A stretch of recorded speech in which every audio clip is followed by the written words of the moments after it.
Good morning. Opening ആർട്സിന്റെ പുതിയൊരു സെഷനിലേക്ക് എല്ലാ പ്രേക്ഷകരെയും സ്വാഗതം ചെയ്യുകയാണ്. കൂടെയുള്ളത് ഞങ്ങളുടെ റിസർച്ച് ഹെഡ് സൂരജ് സാറാണ്. Sir, good morning. Good morning Jasmine.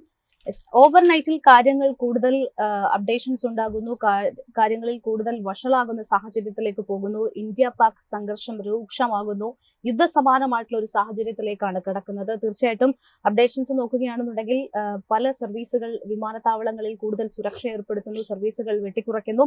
അതിനപ്പുറത്തേക്ക് 3 പാക് യുദ്ധവിമാനങ്ങൾ ഇന്ത്യ തകർക്കുന്നു. അതിർത്തിയിൽ ഇപ്പോഴും ഒരു സംഘർഷങ്ങൾ ഉടലെടുക്കുകയാണ്.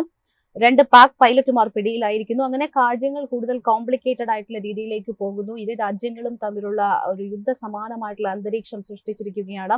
ഏതായാലും മാർക്കറ്റിലേക്ക് വരുമ്പോഴും വിപണിയിലും ഒരു ഇടിവ് തന്നെ. ഈ സാഹചര്യത്തോട് വിപണിയും ഒരു നെഗറ്റീവ്ലി ആണ് ഇമ്പാക്ട് ചെയ്തിരിക്കുന്നത്. പെർഫോം ചെയ്തത് ഇപ്പോൾ 6% ഇടിവിലാണ്. മാർക്കറ്റ് ഓപ്പൺ ചെയ്ത സമയത്ത് തന്നെ ഒരു ഇടിവ് ഉണ്ടായിരുന്നു. ആ ഇടിവിൽ ഇപ്പോഴും 6% ഒരു ഇടിവ് കാണാൻ സാധിക്കുന്നുണ്ട്. സുരേഷ് സാർ, കഴിഞ്ഞ ദിവസങ്ങളിൽ തന്നെ ഈ സംഘർഷങ്ങൾ ഉടലെടുക്കുന്ന സമയത്ത് തന്നെ നമ്മൾ ഒരു കോഷ്യസ് ഒപ്റ്റിമിസം എന്നുള്ള ഒരു സ്റ്റാൻസ് സ്വീകരിക്കാൻ നമ്മുടെ നിക്ഷേപകരോടും പ്രേക്ഷകരോടും ഒക്കെ തന്നെ ഒരു മുന്നറിയിപ്പ് എന്നുള്ള രീതിയിൽ നമ്മൾ നൽകിയിട്ടുണ്ടായിരുന്നു. ഇനി മാർക്കറ്റിൽ എങ്ങനെയാണ്, അല്ലെങ്കിൽ ഈ ഒരു സാഹചര്യത്തെ സാർ എങ്ങനെയാണ് വിലയിരുത്തുന്നത്?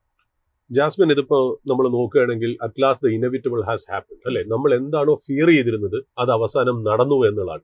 നമ്മൾ ഉദ്ദേശിച്ചിരുന്നത് 1-2 കോൺഫ്ലിക്ട്സ്, അതായത് ബേസിക്കലി ടാർഗറ്റഡ് ആയിട്ടുള്ള കോൺഫ്ലിക്ട്സ് മാത്രമേ നടക്കൂ എന്നുള്ളതാണ്. ഇതിപ്പോ ഏതാണ്ട് മിലിറ്ററി എൻഗേജ്മെന്റ്സിലേക്ക് വന്നു, എസ്കലേറ്റ് ചെയ്തു എന്നാണ് നമുക്ക് മനസ്സിലാക്കേണ്ടത്. ബട്ട് ഈവൻ ദെൻ ഒരുപാട് ഇൻഫർമേഷൻസ് അവിടെയും ഇവിടെയൊക്കെ വരുന്നെങ്കിലും ഒരു official confirmation ministry of external അഫയേഴ്സിൽ നിന്നോ അല്ലെങ്കിൽ ഇന്ത്യൻ ആർമിയിൽ നിന്നോ വരാത്തതെടുത്തോളം കാലം നമ്മൾ ഒരു കാര്യത്തിനെ കുറിച്ചും കമന്റ് ചെയ്യാൻ നമുക്ക് താല്പര്യമില്ല. കാര്യം ഒരുപാട് ഫേക്ക് ന്യൂസുകളും ഒരുപാട് സ്പെക്കുലേഷൻസും റൂമേഴ്സും ബിൽഡ് ചെയ്ത് മുന്നോട്ട് പോകുന്നു എന്നുള്ളതാണ് നമുക്ക് ചെയ്യാന്നുള്ള ഏക കാര്യം. എന്ന് വെച്ചാൽ ഇന്ത്യൻ ആർമിക്ക് വേണ്ടി അതിർത്തി സിറ്റികളിൽ ജീവിക്കുന്ന, അതായത് രാജസ്ഥാൻ, പഞ്ചാബ് അല്ലെങ്കിൽ ജമ്മു കാശ്മീരിലൊക്കെ ജീവിക്കുന്ന ആൾക്കാർക്കും വേണ്ടി നമുക്ക് പ്രാർത്ഥിക്കാമെന്നും ഇന്ത്യൻ ഗവൺമെന്റും ഇന്ത്യൻ ആർമിക്കും എല്ലാം ശക്തി കൊടുക്കാൻ വേണ്ടിയിട്ടും നമുക്ക് പ്രാർത്ഥിക്കാം എന്നുള്ളതാണ് ഒരു കാര്യം. രണ്ടാമത്തെ കാര്യം, ഈ പറയുന്ന പോലെ നമുക്ക് ചെയ്യാവുന്ന ഒരു സിറ്റിസൺസ് എന്നുള്ള രീതിയിലുള്ള ഉപകാരം എന്ന് പറയുന്നത് നമ്മൾ ആവശ്യമില്ലാത്ത ന്യൂസുകൾ പരത്താതിരിക്കുക, സോഷ്യൽ മീഡിയയിൽ ആവശ്യമില്ലാത്ത മെസ്സേജുകൾ ഇട്ട് ഇതിന്റെ കാര്യങ്ങളെ ഡിസ്റ്റോർട്ട് ചെയ്യാതിരിക്കുക. 3, നമ്മൾ എവിടെയെങ്കിലും ആർമി ഇൻസ്റ്റലേഷന്റെ അടുത്തോ അല്ലെങ്കിൽ എന്തെങ്കിലും ഹെഡ്ക്വാർട്ടേഴ്സിന്റെ മിലിറ്ററി ഹെഡ്ക്വാർട്ടേഴ്സിന്റെ അടുത്തോ നമ്മൾ ജീവിക്കുന്നു എന്നുണ്ടെങ്കിൽ അവിടെയുള്ള മൂവ്മെന്റുകൾ നമ്മൾ വീഡിയോയിലെടുത്ത് സോഷ്യൽ മീഡിയയിൽ പബ്ലിഷ് ചെയ്യാതിരിക്കുക. ഇന്ത്യൻ ആർമിയുടെ എല്ലാ മൂവ്മെന്റും അവർ സീക്രട്ടായിട്ട് ചെയ്യുന്നതാണ്. നമുക്ക് ചെയ്യാവുന്ന ചില കാര്യങ്ങൾ നമ്മൾ ചെയ്യേണ്ടതായിട്ടിരിക്കുന്നു. റെസ്പോൺസിബിലിറ്റി, ഹൈവേ ബ്ലോക്ക് ചെയ്യാതിരിക്കുക, ആവശ്യമില്ലാത്ത ഇൻഫർമേഷൻസ് കൊടുക്കാതിരിക്കുക എന്നിങ്ങനെയുള്ള സിറ്റിസൺസ് റെസ്പോൺസിബിലിറ്റീസ് ചെയ്ത് വേണം മുന്നോട്ട് പോകാനെന്ന് നമ്മൾ റിക്വസ്റ്റ് ചെയ്യുന്നു. ന്യൂസുകളെ കുറിച്ച് നമ്മൾ അധികം സ്പെക്കുലേറ്റ് ചെയ്യുന്നില്ല. കാര്യം ഇതെല്ലാം ഹിയർസേ ആണ്. സോഴ്സ് ബേസ്ഡ് ഇൻഫർമേഷനിൽ പല മാധ്യമങ്ങളും ഓരോ ചാനലിലും ബ്രേക്കിംഗ് ന്യൂസ് തരാനായിട്ട് പെടാപ്പാട് വിട്ട് അവർ വെക്കുമ്പോൾ നമ്മൾ റെസ്പോൺസിബിൾ ആയിട്ടുള്ള ഒരു സ്റ്റാൻഡ് എടുക്കുകയാണ് മൈഫിൻ ടി വി. അധികം ഞങ്ങൾ കമന്റ് ചെയ്യുന്നില്ല. എല്ലാ കാര്യങ്ങളും പെട്ടെന്ന് അവസാനിക്കട്ടെ എന്ന് തന്നെയാണ് നമ്മൾ പ്രാർത്ഥിക്കുന്നത്, വിശ്വസിക്കുന്നത്. നമ്മൾ പൊതുവേ തന്നെ ഇൻവെസ്റ്റേഴ്സിനോട് പറഞ്ഞിരുന്നു, ഒരു 3-4 ദിവസമായി, ഇൻഫാക്ട് ആഴ്ചകളോളം നമ്മൾ പറഞ്ഞിരുന്നു, നിങ്ങൾ സിറ്റുവേഷനെ ലൈറ്റ് ആയിട്ട് വേണം കൊണ്ടുപോകാനായിട്ട്. മാർക്കറ്റിൽ ഹെവി പൊസിഷൻസ് പാടില്ല എന്നുള്ളത്. കാര്യം മാർക്കറ്റിൽ വാല്യുവേഷൻ സപ്പോർട്ട് ഇല്ല എന്നുള്ളത് വളരെ ഇമ്പോർട്ടന്റ് ആയിട്ടുള്ള കാര്യം. അതിന്റെ കൂടെ ടാരിഫിന്റെ ഒരു ഇഷ്യൂ വന്നിരുന്നു. അതിനുശേഷം ഈ പറഞ്ഞ പോലെ ഇൻസർജൻസിയും കൂടെ വന്നപ്പോൾ നമ്മൾ പറഞ്ഞു, ഇൻവെസ്റ്റ് ചെയ്യുന്നതിൽ തെറ്റില്ല, ക്യാഷിൽ പോകണമെന്നും നമ്മൾ നിർബന്ധിക്കുന്നില്ല. ബട്ട് ഈവൻ തന്നെ നിങ്ങൾ ലിവറേജ്ഡ് പൊസിഷൻസ് എടുക്കാതിരിക്കുക, ലോണിൽ ഇൻവെസ്റ്റ് ചെയ്യാതിരിക്കുക. വളരെ എന്താ പറയുക, ന്യൂസ് ബേസ്ഡ് ആയിട്ട് മാത്രം മൂവ് ചെയ്തുകൊണ്ടിരിക്കണം. മാർക്കറ്റിൽ നിങ്ങൾ കൂടുതൽ കമ്മിറ്റ് ചെയ്ത് കൂടുതൽ കോംപ്ലസൻസിയോടെ ഓവർ കോൺഫിഡൻസോടുകൂടി അപ്രോച്ച് ചെയ്യരുത് നമ്മളൊരു മെസ്സേജ് കൊടുത്തിട്ടുണ്ട്. ഇനി ഇതിൽ ആശ്വാസകരമായിട്ടുള്ള ഒരു കാര്യം വേണമെങ്കിൽ നമുക്കൊന്ന് ആലോചിക്കാം. ഇത് എങ്ങനെ പാൻ ചെയ്യും നോക്കുമ്പോൾ നമുക്ക് വേണമെങ്കിൽ ഒരു ജിങ്കോയിസം കാണിക്കാം, ഒരു ചെസ് തമ്പിങ് കാണിക്കാം. അതായത് നമ്മൾ പാകിസ്ഥാന് തിരിച്ചു കൊടുത്തു. ഓഫ് കോഴ്സ് നമ്മൾ കൊടുക്കേണ്ടതാണ്. അത് ചെയ്യാനായിട്ടുള്ള വിസ്ഡം ഗവൺമെന്റിലും ആർമിയിലും ഉണ്ട്. നമ്മൾ അതിനകത്ത് ഒരുപാട് പാടുപെടേണ്ട കാര്യമില്ല. കാര്യം ഇതൊക്കെ നേരിട്ട് മനസ്സിലാക്കുന്നതും അതിന് എന്തൊക്കെ റെസ്പോൺസ് കൊടുക്കണമെന്ന് കോമ്പീറ്റന്റ് ആണ് ഇന്ത്യൻ ആർമി എന്നുള്ളത്. അപ്പൊ അവർ ഡിസൈഡ് ചെയ്യും. അവരുടെ ഡ്യൂട്ടിയാണ് നമ്മളെ പോലെ സിറ്റിസൺസിനെ പ്രൊട്ടക്ട് ചെയ്യാന്നുള്ളത്. അപ്പൊ അവരുടെ വിസ്ഡത്തിന് വേണ്ടി നമ്മളത് വിട്ടുകൊടുക്കുന്നു. നമുക്ക് അവിടെ ഒരു കമന്റും ഇല്ല. നമ്മൾ ഇനി എക്സ്പെക്ട് ചെയ്യുന്ന ഒരു കാര്യം എന്ന് വെച്ചാൽ, ഇന്നലെ ശരിക്കും പറഞ്ഞാൽ സൗദി അറേബ്യയുടെ ഫോറിൻ അഫയേഴ്സ് മിനിസ്റ്റർ ഇന്ത്യയിൽ ഉണ്ടായിരുന്നു, പ്രൈം മിനിസ്റ്റർ ആയിട്ട് കണ്ടിരുന്നു. എനിക്ക് തോന്നുന്നു സൗദി അറേബ്യയുടെ ഡെപ്യൂട്ടി ഫോറിൻ മിനിസ്റ്റർ ആണ് ഇന്ത്യയിൽ വന്നത്. നമ്മുടെ പ്രൈം മിനിസ്റ്റർ ആയിട്ടുള്ള ഒരു കൂടിക്കാഴ്ച ഇന്നലെ ഡൽഹിയിൽ നടന്നു. ഇന്ന് സൗദി അറേബ്യയുടെ ഫോറിൻ മിനിസ്റ്റർ ഇന്ന് ഇസ്ലാമാബാദ് വിസിറ്റ് ചെയ്യുന്നുണ്ട്. മിക്കവാറും എനിക്ക് തോന്നുന്നത് Saudi Arabia will press for a resolution of this. എന്താ പറയുക, ഈ ഒരു കോൺഫ്ലിക്റ്റ് താൽക്കാലികമായിട്ട് നിർത്താനായിട്ട് ചിലപ്പോൾ സൗദി മുൻകൈ എടുത്തേക്കാം എന്നൊരു തോന്നൽ മനസ്സിൽ വരുന്നു. നമുക്ക് യാതൊരു റിപ്പോർട്ടും ഇല്ല. ഇത് ജസ്റ്റ് നമ്മൾ ചിലപ്പോൾ തെറ്റാനുള്ള എല്ലാ ചാൻസ് ഉണ്ട്. ഇതൊരു ജസ്റ്റ് ഒരു ഗസ് തന്നെയാണ്. കാര്യം US ഓപ്പറേറ്റ് ചെയ്യാൻ പോകുന്നത് സൗദി അറേബ്യ വഴി ആയിരിക്കും എന്നാണ് ഞാൻ വിശ്വസിക്കുന്നത്. അപ്പൊ സൗദിയുടെ ഡെപ്യൂട്ടി ഫോറിൻ അഫയേഴ്സ് മിനിസ്റ്റർ ഇന്നലെ ഇന്ത്യയിലുണ്ടായിരുന്നു. ഇന്ന് ഫോറിൻ അഫയേഴ്സ് മിനിസ്റ്റർ അവരുടെ ഫോറിൻ അഫയേഴ്സ് മിനിസ്റ്റർ ഡയറക്ട്ലി ഇസ്ലാമാബാദിലും പോകുന്നു.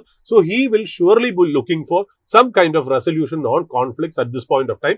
കാര്യം ഇപ്പോ നമ്മൾ ഓപ്പറേഷൻ സിന്ദൂർ ചെയ്തല്ലോ, അതിന് വേണ്ടിയിട്ട് ഇപ്പൊ പാകിസ്ഥാനിലെ മീഡിയ അല്ലെ പാകിസ്ഥാനിലെ മിലിറ്ററി പറയുന്നത് ഞങ്ങൾ ഇന്ത്യയെ തിരിച്ചടിച്ചു എന്ന് പറയുന്ന ഒരു ഇൻഫർമേഷൻ അവരുടെ സിറ്റിസൺസിന് ഇന്ന് കൊടുത്തോണ്ടിരിക്കുകയാണ്. അതിന്റെ സത്യാവസ്ഥ എന്താണെന്നുള്ളത് നമുക്ക് മാറ്റിവെക്കാം. പക്ഷെ പാകിസ്ഥാൻ ജനതയെ കൺട്രോൾ ചെയ്യാൻ വേണ്ടിയിട്ടുള്ള ഒരു public relations management Pakistan defence establishment തുടങ്ങിയിട്ടുണ്ട്. അതിൽ അവിടെ ഒരുപാട് ആഘോഷങ്ങളും ഒക്കെ കാണിക്കുന്നുണ്ട്. ഇത് അവർക്ക് ആശ്വാസം തന്ന് ഇത് രണ്ട് സ്ഥലത്തെയും കൂട്ടർക്ക് ഒരു ആശ്വാസമായി ഇതൊരു വെടിനിർത്തലിലേക്ക് പോവുകയാണെങ്കിൽ അത് നല്ല കാര്യം എന്ന് മാത്രമേ നമുക്ക് എക്സ്പെക്ട് ചെയ്യാന്നുള്ളൂ. വാർ ഒന്നിനും ഒരു പരിഹാരമല്ല എന്നറിയാം. ബട്ട് ഇവിടുത്തെ കാര്യം നമ്മൾ ഒരു ലോങ് ഓവർ ഡ്യൂ ആയിരുന്നു. ഇന്ത്യ ഒരുപാട് നാൾ ക്ഷമിച്ച ഒരു കാര്യമാണ് ഇന്ത്യ ഇപ്പൊ തിരിച്ച് നൽകിയിരിക്കുന്നത് എന്നുള്ള. അപ്പൊ ഇന്ത്യൻ ആർമിക്ക് ഫുൾ സപ്പോർട്ട് നമ്മുടെ ഭാഗത്തുണ്ട്. ബട്ട് ഒരു ന്യൂസിലും നമ്മൾ സ്പെക്കുലേറ്റ് ചെയ്യാനില്ല എന്നുള്ളതാണ് നമ്മൾ പറഞ്ഞു വെക്കുന്നത്.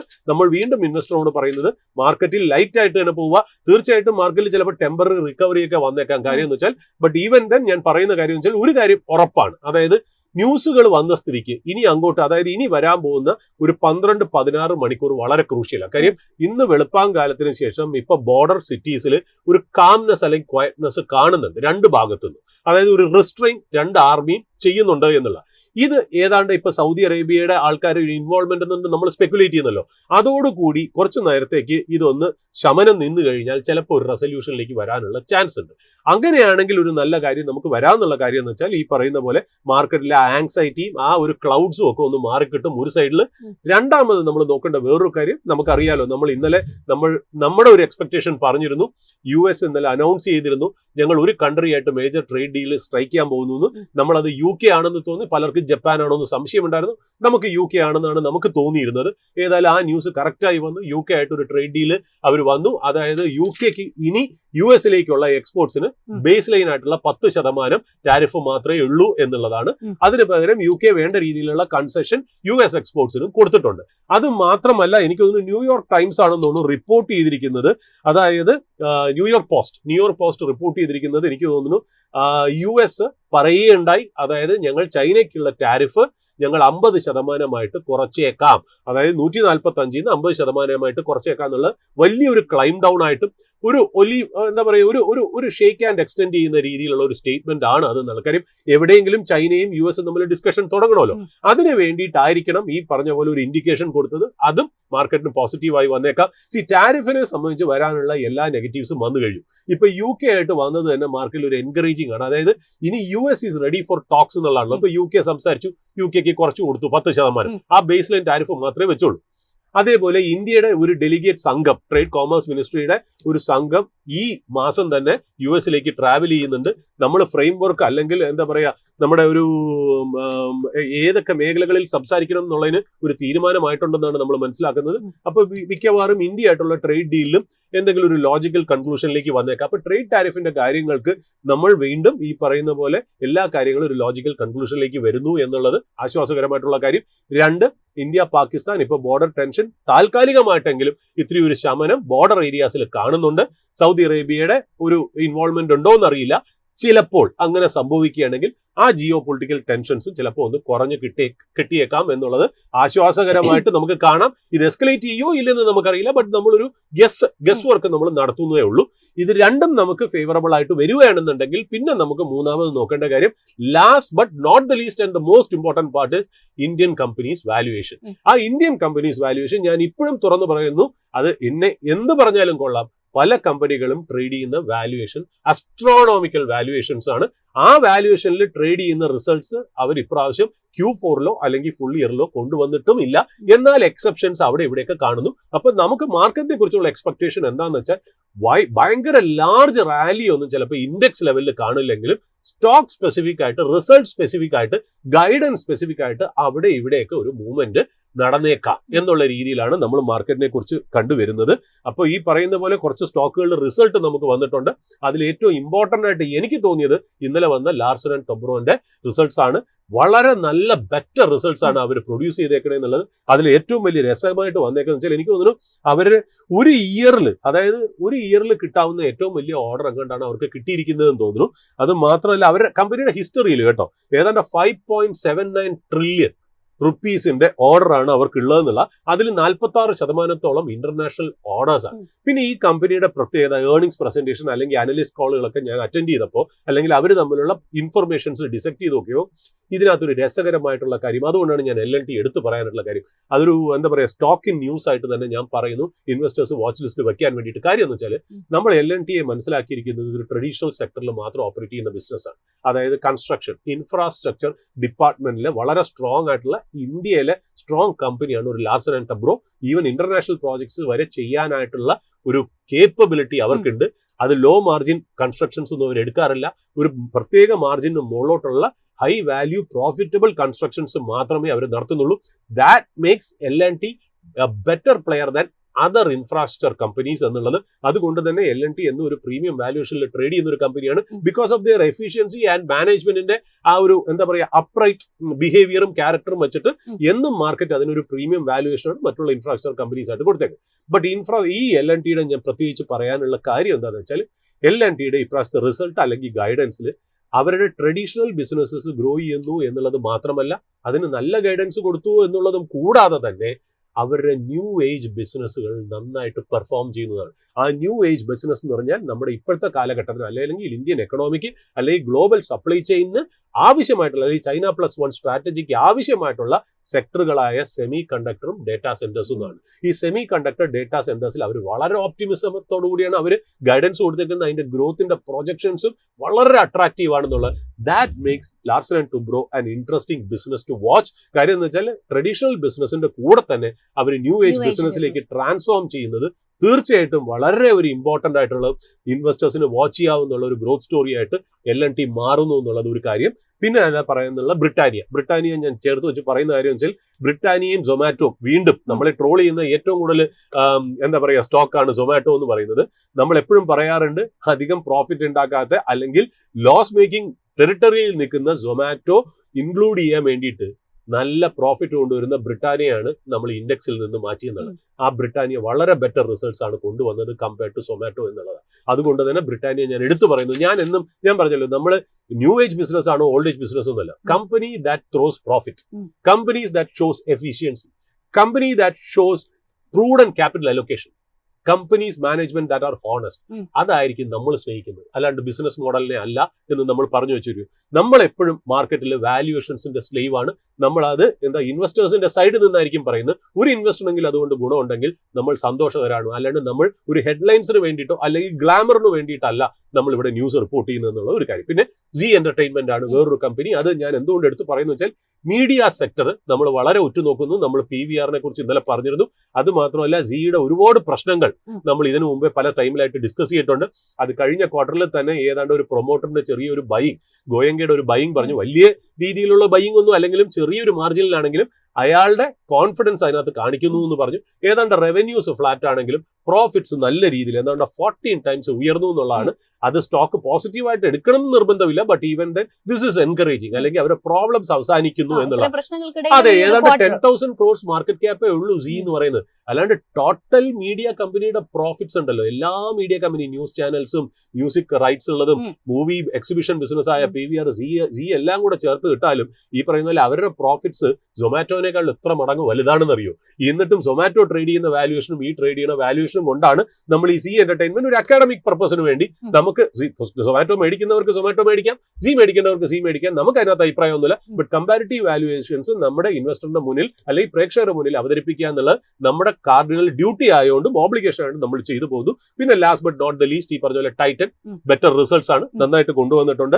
അതായത് എനിക്ക് തോന്നുന്നു ഇയർ ഓൺ ഇയർ ബെറ്ററും ക്വാർട്ടർ ഓൺ ക്വാർട്ടർ അത്രയ്ക്ക് ബെറ്റർ അല്ലാത്ത റിസൾട്ടുമാണ്. ബട്ട് ഇതൊന്നും ഇയർ ഓൺ ഇയർ ആണെന്ന് തോന്നുന്നത്. കാര്യം ഈ ഫെസ്റ്റീവ് സീസൺ ഇതൊരു എന്താ പറയാ ഇയർ ഓൺ ഇയറിൽ കമ്പയർ ചെയ്യേണ്ട ബിസിനസ് ആണ് ജ്വല്ലറി. കാര്യം ചില സീസണുകളിൽ ജ്വല്ലറി സെയിൽസ് കൂടുതലാണ്, ചിലയിൽ വെഡിങ് സീസണൊക്കെ ബേസ് ചെയ്തിട്ടാണ് അത് വരുന്നത്. അതുകൊണ്ട് YOY could be A better indicator than QOQ. അങ്ങനെ നോക്കണമെങ്കിൽ ടൈറ്റന്റെ ബെറ്റർ റിസൾട്ട് ആണ്. പിന്നെ ഒരു കാര്യം കൂടെ പറഞ്ഞ് നമ്മൾ ന്യൂസ് ലൈവിലേക്ക് പോകുന്നതിന് മുമ്പ് ഒരു കാര്യം, ജാസ്മിനും ഞാനും ഇരിക്കുന്ന ഇതേ ഡെസ്ക് നമ്മൾ മാർച്ച് 12-ാം തീയതി ഇൻഡസ് ബാങ്കിൽ ഒരു ഇൻസൈഡർ ട്രേഡിംഗ് അല്ലെ, സുമൻ കത്പാലിയ എന്ന് പറയുന്ന സിഇഒന്റെയും അരുൺ ഖുറാന എന്ന് പറയുന്ന ഡെപ്യൂട്ടി സിഇഒന്റെയും ഒരു ഇൻസൈഡർ ട്രേഡിങ്ങിനെ നമ്മൾ ബ്രേക്ക് ചെയ്തിരുന്നു. നമുക്ക് അഭിമാനകരമായിട്ടുള്ള ന്യൂസ് ആണ്. കാര്യം അത് പബ്ലിക് ഇൻഫർമേഷൻ ആണെങ്കിലും നമ്മുടെ കണ്ണുകൾ ആ ഇമ്പോർട്ടന്റ് പോയിന്റിലേക്ക് പോയി നമ്മുടെ റിസർച്ച് ഡെസ്ക് എന്നുള്ളതാണ്. ആ റിസർച്ച് ഡെസ്ക് പോയിട്ട് ആ ഇൻഫർമേഷൻ നമ്മുടെ മുന്നിലേക്ക് കൊണ്ടുവന്ന് നമ്മൾ അത് പ്രേക്ഷകരിലേക്ക് എത്തിക്കുമ്പോൾ തീർച്ചയായിട്ടും ഒരു ന്യൂസ് പേപ്പറും അല്ലെങ്കിൽ മെയിൻ ലൈൻ മീഡിയയും അത് റിപ്പോർട്ട് ചെയ്തിരുന്നില്ല എന്ന് നമ്മൾ ചെയ്തു. ഒരാഴ്ചയ്ക്ക് ശേഷമോ 4 ദിവസം കഴിഞ്ഞെങ്ങാണ്ടാണ് എക്കണോമിക് ടൈംസിൽ അത് ഫ്രണ്ട് ന്യൂസ് ആയിട്ട് വന്നു എന്നുള്ളത്. അത് ഏതായാലും നമുക്ക് അഭിമാനകരമായിട്ടുള്ള ഒരു റിസർച്ച് ആക്ടിവിറ്റി ആയിപ്പോയി. അത് ചിലപ്പോൾ ഒരു ഷിയർ ലക്കും ഉണ്ടായിരിക്കാം കേട്ടോ. എന്നാലും നമുക്ക് സംഭവിച്ചു എന്നുള്ളത് നല്ല കാര്യം. നമുക്ക് ഇൻവെസ്റ്റേഴ്സിനെ വാൺ ചെയ്യാൻ പറ്റി. അതിനെ ബേസ് ചെയ്ത് ഇൻഡസിന്റെ ബോർഡ് ഒരു ഫോറൻസിക് ഓഡിറ്റിന് വേണ്ടി ഗ്രാൻഡ് തോട്ടനെ അപ്പോയിന്റ് ചെയ്തിട്ടുള്ള ന്യൂസും നമ്മൾ വെളിവിട്ടിരുന്നു. ഇന്നലെ അതിന്റെ റിപ്പോർട്ട് അനുസരിച്ച് വന്നിരിക്കുന്നത് Suman Kapalia the CEO and the deputy CEO Arun Khurana knew that there was problem in their derivative trading desk. അവരിൽ ഡെറിവേറ്റീവ് ട്രേഡിംഗിൽ ഉണ്ടായ ലോസിനെ കുറിച്ച് കമ്പനികളിലെ ആ കമ്പനിയിൽ വർക്ക് ചെയ്യുന്ന CEO ഉൾപ്പെടെ പല എംപ്ലോയീസിനും അത് അറിയാമായിരുന്നു. വ്യക്തമായ ധാരണ ഉണ്ടായത് കാരണമാണ് ആ ഇൻസൈഡർ ട്രേഡിംഗ് നടന്നത് എന്നുള്ളത് ഈ ഗ്രാൻഡ് തോണ്ടന്റെ റിപ്പോർട്ടിൽ ഇന്ന് വന്നിട്ടുണ്ട് എന്നുള്ളതാണ്. ഇന്ന് പല ന്യൂസ് പേപ്പറും അത് കൊടുത്തിട്ടുണ്ട്. ബട്ട് ഇതെല്ലാം മുങ്ങിപ്പോകുന്നത് നമ്മുടെ ഇവിടുത്തെ ഇൻഡോ പാകിസ്ഥാൻ ടെൻഷന്റെ ഹെഡ്ലൈനിലേക്ക് എല്ലാ ന്യൂസ് പേപ്പറും മാറിയോണ്ടാണ്. എങ്കിലും നമ്മൾ കോൺസെൻട്രേറ്റ് ചെയ്യുന്ന കൂടുതലും business side of financial market. അതാണ് നമ്മൾ കോൺസെൻട്രേറ്റ് ചെയ്യുന്ന ഭാഗം. ഇതൊക്കെ നമ്മുടെ മുന്നിൽ എന്നും ഒരു വാളായിട്ട് നിൽക്കുമ്പോൾ തന്നെ നമ്മൾ ഈ ന്യൂസ് നമ്മൾ ജനങ്ങളിലേക്ക് എത്തിക്കുന്നു. അപ്പൊ അത് നമ്മുടെ കഴിവാണെന്നും നമ്മൾ അവകാശപ്പെടുന്നില്ല. നമ്മൾ പറയുന്ന ഇന്ത്യയുടെ 5th ലാർജസ്റ്റ് ബാങ്ക് ആണ് ഇൻഡസ് ബാങ്ക് എന്നുള്ള അതിനകത്തുള്ള ഒരു കോർപ്പറേറ്റ് ഗവർണൻസ് ഇഷ്യൂ. അപ്പൊ നമ്മൾ ഇതിലേക്ക് പറഞ്ഞാൽ നമ്മൾ ഇൻഡസ് ബാങ്കിനും എതിരല്ല. നമ്മൾ പറയുന്നത് നിങ്ങൾ എപ്പോഴും ആലോചിക്കുക, ഏത് സ്റ്റോക്ക് ആണെങ്കിലും. നമ്മളിപ്പോ JSW സ്റ്റീലിന്റെ കാര്യം പറഞ്ഞു. ഒരു IBC റെഗുലേഷനിൽ JSW ആണ് സ്പിരിറ്റ് ഓഫ് IBC ചെയ്യാത്തത് എന്നാണ് സുപ്രീം കോടതി പറഞ്ഞേക്കണേ. എത്രയോ നല്ല മാനേജ്മെന്റ് ആയിട്ട് നമ്മൾ കൺസിഡർ ചെയ്താണ് അവർ അവിടെ ഒരു ഫോൾട്ട് കാണിച്ചു എന്നാണ് മനസ്സിലാക്കണം. അപ്പൊ നമ്മൾ വീണ്ടും പറയുന്നു, നിങ്ങളൊരു സ്റ്റോക്ക് പിക്ക് ചെയ്യുന്നതിന്റെ ആദ്യത്തെ അടിസ്ഥാനമായിട്ടുള്ള റൂൾ എന്ന് പറഞ്ഞാൽ അപ്രൈറ്റ് മാനേജ്മെന്റ് അല്ലെങ്കിൽ ഹോണസ്റ്റ് ആയിട്ടുള്ള മാനേജ്മെന്റ്. അത് കഴിഞ്ഞിട്ടേ വാല്യുവേഷൻസും ഫണ്ടമെന്റൽസും ടെക്നിക്കൽസും മാർക്കറ്റ് ഇന്റലിജൻസും വരുള്ളൂ. ഒരു മാനേജ്മെന്റ് മോശമാണെന്നുണ്ടെങ്കിൽ എല്ലാം തീർന്നു എന്നുള്ളതാണ്. ഇത് തന്നെയാണ് വാറൻ ബഫയും പറഞ്ഞത്. അദ്ദേഹം പോണതിന് മുമ്പ് പറഞ്ഞു, റെപ്യൂട്ടേഷൻ എവരിത്തിങ്. അത് ക്രിയേറ്റ് ചെയ്യാൻ നിങ്ങൾക്ക് കൊല്ലങ്ങൾ വേണം, റെപ്യൂട്ടേഷൻ ക്രിയേറ്റ്, ബട്ട് അത് നശിപ്പിക്കാൻ 5 മിനിറ്റ് മതി എന്നുള്ള വാക്കുകളോടുകൂടി നമ്മളിപ്പോൾ തൽക്കാലം ഇൻവെസ്റ്റേഴ്സിന് ഒരു മെസ്സേജ് കൊടുക്കും. ഏതായാലും നമ്മുടെ ഈ പ്രോഗ്രാം കാണുന്ന പല പ്രേക്ഷകർക്കും അറിയേണ്ടത്, ഇത്തരത്തിലുള്ള വലിയ സംഘർഷാവസ്ഥ നിലനിൽക്കുന്ന സമയത്ത് അഗെയിൻ മാർക്കറ്റ് എങ്ങനെ പെർഫോം ചെയ്യാനുള്ള ഒരു സാധ്യതയാണ് എന്നുള്ളതാണ്. സർ, നമുക്ക് ഈ അറ്റാക്കിന്റെ ഒക്കെ തന്നെ ഒരു ചരിത്രം പരിശോധിച്ചു കഴിഞ്ഞാൽ 1999 കാർഗിൽ വാറിന്റെ സമയത്ത് May 3 തുടങ്ങി വാർ അവസാനിക്കുന്നത് July 26 ആ സമയത്ത് ഒരു പോസിറ്റീവ് ആയിട്ടുള്ള റിട്ടേൺ തന്നെയാണ്. 20% ഉള്ള ഒരു റിട്ടേൺ ആണ് മാർക്കറ്റ് തന്നിരിക്കുന്നത് എന്ന് കാണാം. അഗൈൻ ഇന്ത്യൻ പാർലമെന്റ് അറ്റാക്ക് വരുന്നത് 2001 December 13 3.43% ഇടിവിലാണ് മാർക്കറ്റ് ഒരു പെർഫോമൻസ് നടത്തിയിരിക്കുന്നത്. മുംബൈ താജ് ടെറർ അറ്റാക്കിന്റെ സമയത്ത് 2008 November 26 മുതൽ November 29 ആ ദിവസങ്ങളിൽ മാർക്കറ്റ് പെർഫോം ചെയ്തത് 3.7% ഒരു മുന്നേറ്റമാണ് രേഖപ്പെടുത്തിയിരിക്കുന്നത് എന്ന് കാണാം. ഇനി 2019 പുൽവാമ അറ്റാക്കിന്റെ സമയത്താണ് മാർക്കറ്റ് 1% ഒരു ഇടിവ് രേഖപ്പെടുത്തിയിരിക്കുന്നത്. അഗൈൻ കമ്മിങ് ബാക്ക് ടു ഉറി അറ്റാക്കിന്റെ സമയത്തിലേക്ക് വരികയാണെന്നുണ്ടെങ്കിൽ 2016 സെപ്റ്റംബറിൽ 0.4% മാത്രം ഒരു ഇടിവാണ് രേഖപ്പെടുത്തിയിരിക്കുന്നത്. അങ്ങനെ മാർക്കറ്റിലേക്ക് നോക്കുകയാണെന്നുണ്ടെങ്കിൽ ഈ അറ്റാക്കിന്റെ സമയത്തൊക്കെ കാര്യമായിട്ടുള്ള ഒരു ഇടിവ്, വലിയൊരു ഫോള് വന്നിട്ടില്ല എന്ന് തന്നെ നമുക്ക് പറയാൻ സാധിക്കും. എസ്പെഷ്യലി എടുത്തു പറയേണ്ടത് മുംബൈ അറ്റാക്കിന്റെ സമയത്തും ഇന്ത്യൻ പാർലമെന്റ് അറ്റാക്കിന്റെ സമയത്തുമാണ്. ആ ഒരു കൺസേൺസ് വളരെയധികം നിലനിന്ന സമയത്ത് 3% കൂടുതൽ ഒരു ഇടിവ് മാർക്കറ്റ് കാഴ്ചവെച്ചിട്ടുണ്ട്. പക്ഷേ ബാക്കിയുള്ള അറ്റാക്കുകൾ നോക്കുന്ന സമയത്ത് വളരെ മാർജിനൽ ആയിട്ടുള്ള ഒരു ഇടിവ് മാത്രമാണ് നമുക്ക് കാണാൻ സാധിക്കുന്നത്. ഈ മാർക്കറ്റിന്റെ പെർഫോമൻസ് അഗെയിൻ സെപ്റ്റംബർ മുതൽ നമ്മൾ ഇങ്ങോട്ട് നോക്കുകയാണെന്നുണ്ടെങ്കിൽ താരിഫിന്റെ പ്രശ്നങ്ങൾ കാരണം ഓൾറെഡി സ്ട്രെച്ച്ഡ് ആയി കഴിഞ്ഞു. ഓൾറെഡി വാല്യുവേഷൻ കൺസേൺസ് നിലനിൽക്കുന്നുണ്ട്. വലിയൊരു ഡിപ്പിലേക്ക് മാർക്കറ്റ് ഹെൽത്തി ആയിട്ടുള്ള ഒരു കറക്ഷൻ ഓൾറെഡി നടന്നു കഴിഞ്ഞു എന്നാണ് പല അനലിസ്റ്റുകളും പറയുന്നത്. ഇനി ഇന്ത്യ പാക് സംഘർഷത്തിൽ മാർക്കറ്റ് വീണാലും അതിനൊരു പരിധിയില്ലേ? ഒരു പരിധി കൂടുതൽ മാർക്കറ്റ് വീഴാനുള്ള ഒരു സാധ്യത ഉണ്ടോ? സി ജാസ്മിൻ ഈ പറയുന്നതിൽ നമ്മൾ എപ്പോഴും ഒരു മാർക്കറ്റിന്റെ ഒരു റൈസിനെ കുറിച്ച് പറയുമ്പോൾ ഇത് ആക്ച്വലി വളരെ കമന്റബിൾ ആയിട്ടാണ് നമ്മുടെ റിസർച്ച് ഡെസ്ക് ഈ പറയുന്ന കേദാർ തന്നിരിക്കുന്ന ഈ റിപ്പോർട്ട് വളരെ ഇമ്പോർട്ടന്റ് ആയിട്ടുള്ള, അതായത് മാർക്കറ്റ് എങ്ങനെ പെരുമാറി at different points of time in war situations എന്നുള്ളതാണല്ലോ. അത് വളരെ ക്ലിയർ ആയിട്ട് നമ്മൾ അത് എക്സ്പ്ലെയിൻ ചെയ്തിട്ടുണ്ട്. ബട്ട് നമ്മൾ എപ്പോഴും നോക്കുന്ന ഒരു കാര്യമുണ്ട്. എനിക്കിപ്പോ 51 വയസ്സായി അല്ലെ. കാർഗിൽ വാർ നടക്കുമ്പോൾ എന്റെ പ്രായം അതിനേക്കാൾ ചെറുതായിരുന്നു. അതായത് ഓരോ കോൺഫ്ലിക്ട് നടക്കുമ്പോഴും എനിക്കന്ന് ചെയ്യാവുന്ന കാര്യങ്ങൾ വളരെ വലുതായിരുന്നു. കാര്യം എന്റെ ഏജ് എനിക്ക് ഫേവറബിൾ ആയിട്ടിരുന്നു. 51 വയസ്സ് ഇന്ന് 2025 നമ്മൾ ഈ പഹൽഗാം അറ്റാക്കിന്റെ പേരിൽ ഇന്ത്യയും പാകിസ്ഥാനും നമ്മൾ ടെൻഷൻ വരുമ്പോഴത്തേക്കും എനിക്ക് 51ആയി എന്റെ വാല്യൂഷൻ വളരെ ഹൈയിലാണ് നിൽക്കുന്നത് എന്നുള്ള. അപ്പൊ നമ്മൾ ഈ ഓരോ പ്രാവശ്യവും മാർക്കറ്റിന്റെ റിക്കവറിയെ കുറിച്ച് പറയുമ്പോൾ അന്ന് മാർക്കറ്റിന്റെ വാല്യൂവേഷൻ എങ്ങനെയായിരുന്നു എന്നുള്ളത് നമ്മൾ നോക്കേണ്ടത് വളരെ ഇമ്പോർട്ടന്റ് ആണ്. കാര്യം ഒരു ലോവർ വാല്യൂവേഷനിൽ നിന്നാണ് ഈ പറയുന്ന കാര്യങ്ങൾ നടക്കുന്നതെങ്കിൽ ഇത് എന്നാണോ ഈ ന്യൂസുകൾക്ക് ശമനം വരുന്നത് അന്ന് മാർക്കറ്റിൽ നല്ല രീതിയിലുള്ള ഒരു പുൾ ബാക്ക് റാലി നടക്കാനുള്ള എല്ലാ സാധ്യതയും കാണുന്നു.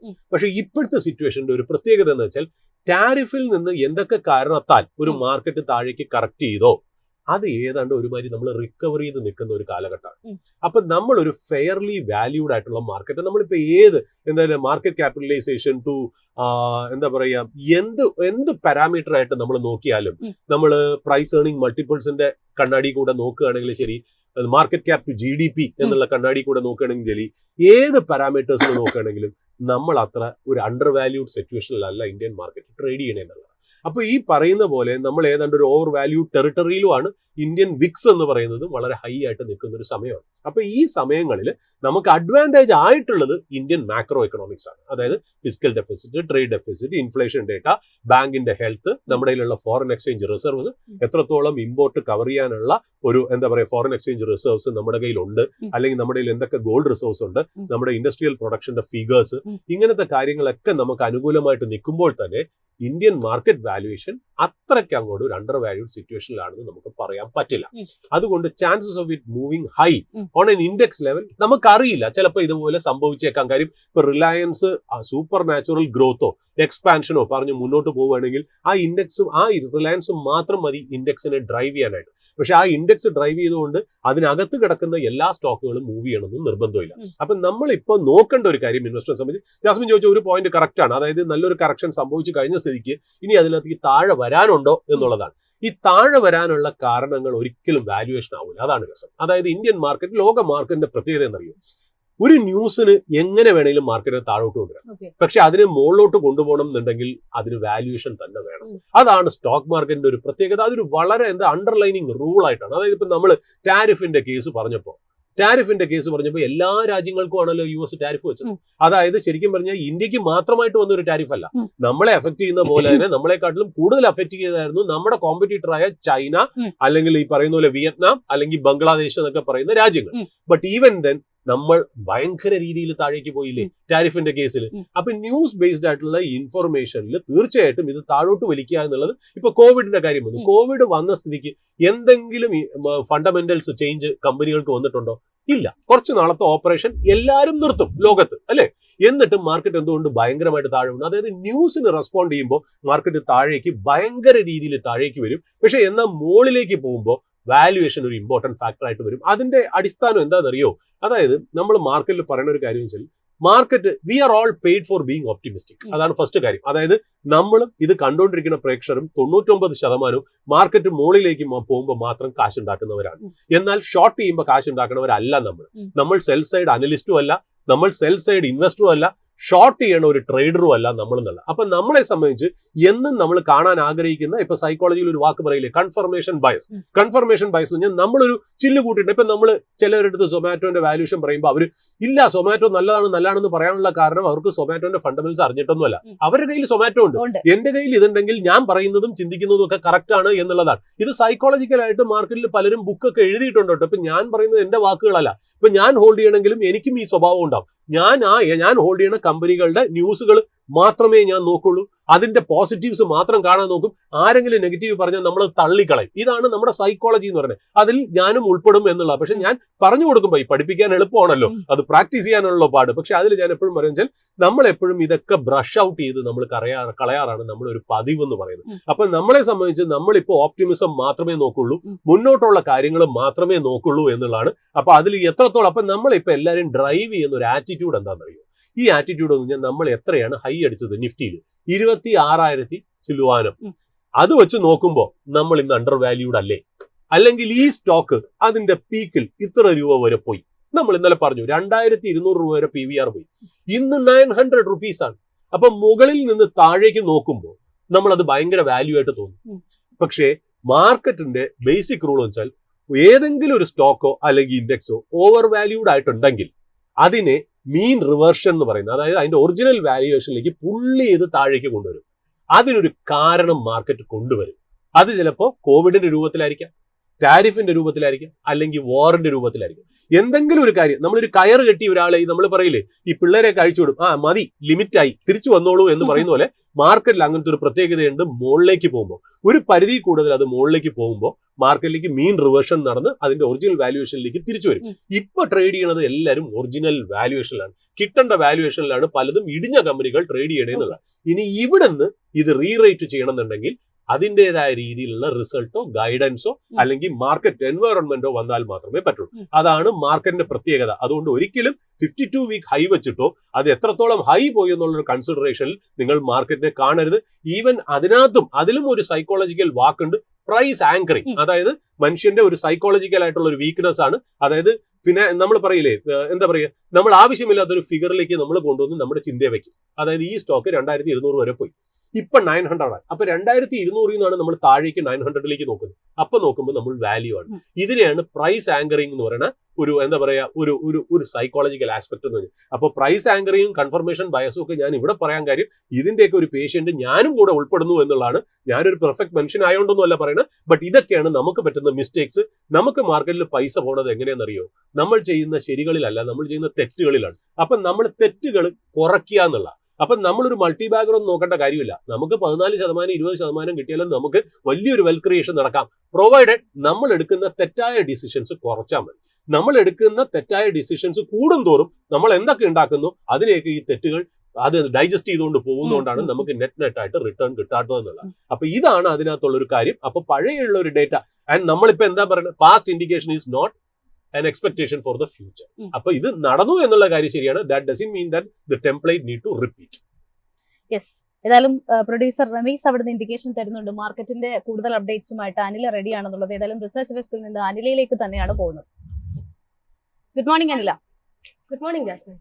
ഏതായാലും തീർച്ചയായിട്ടും ഇന്ന് നമ്മൾ ഓൾറെഡി ഓവർനൈറ്റിൽ സംഭവിച്ച കാര്യങ്ങളുടെ പശ്ചാത്തലത്തിൽ മാർക്കറ്റ് ഒരു ഗ്യാപ്പ് ഡൗൺ ഓപ്പണിംഗ് പ്രതീക്ഷിച്ചിരുന്നതാണ്.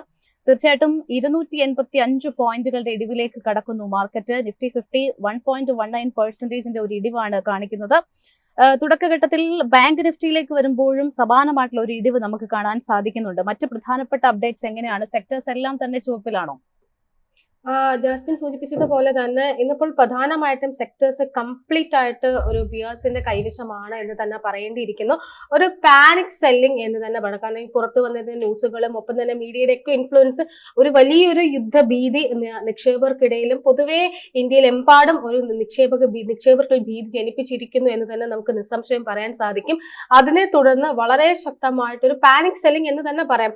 അത്തരത്തിലൊരു സെല്ലിംഗ് പോയിന്റിലേക്കാണ് ഇപ്പോൾ കടന്നിരിക്കുന്നത്. ഉദാഹരണത്തിന് ഇപ്പോൾ സെൻസെക്സിലേക്ക് കിടക്കുകയാണ് എന്നുണ്ടെങ്കിൽ നിലവിൽ ഏകദേശം 600-ലധികം പോയിന്റ്സിന്റെ ഒരു ഇടിവ് രേഖപ്പെടുത്തിക്കൊണ്ട് 79,701.58 എന്ന നിലയിലേക്കാണ് എത്തിയിരിക്കുന്നത്. ഒപ്പം നിഫ്റ്റിയിലേക്ക് എത്തുകയാണെങ്കിലും ജാസ്മിൻ സൂചിപ്പിച്ചതുപോലെ തന്നെ 290 പോയിന്റ്സ്, ഒരു പക്ഷെ അത് 300 പോയിന്റ്സിലേക്ക് വളരെ പെട്ടെന്ന് തന്നെ 300 പോയിന്റ്സ് ഒരു ഇടിവും മറികടക്കാനുള്ള ഒരു സാധ്യതയാണ് കാണുന്നത്. 23,979.4, അതായത് കഴിഞ്ഞ കുറെ ദിവസങ്ങളായിട്ട് 24,000 എന്ന് ഇവൻ ആ ഒരു പഹൽഗാം അറ്റാക്ക് നടന്നപ്പോൾ പോലും ഒരു 24,000 24,000 എന്നൊരു ലെവൽ സസ്റ്റെയിൻ ചെയ്യാനായിട്ട് ഇൻഡെക്സ് ശ്രമിച്ചിട്ടുണ്ടായിരുന്നു എന്ന് തന്നെ നമുക്ക് പറയേണ്ടിയിരിക്കുന്നു.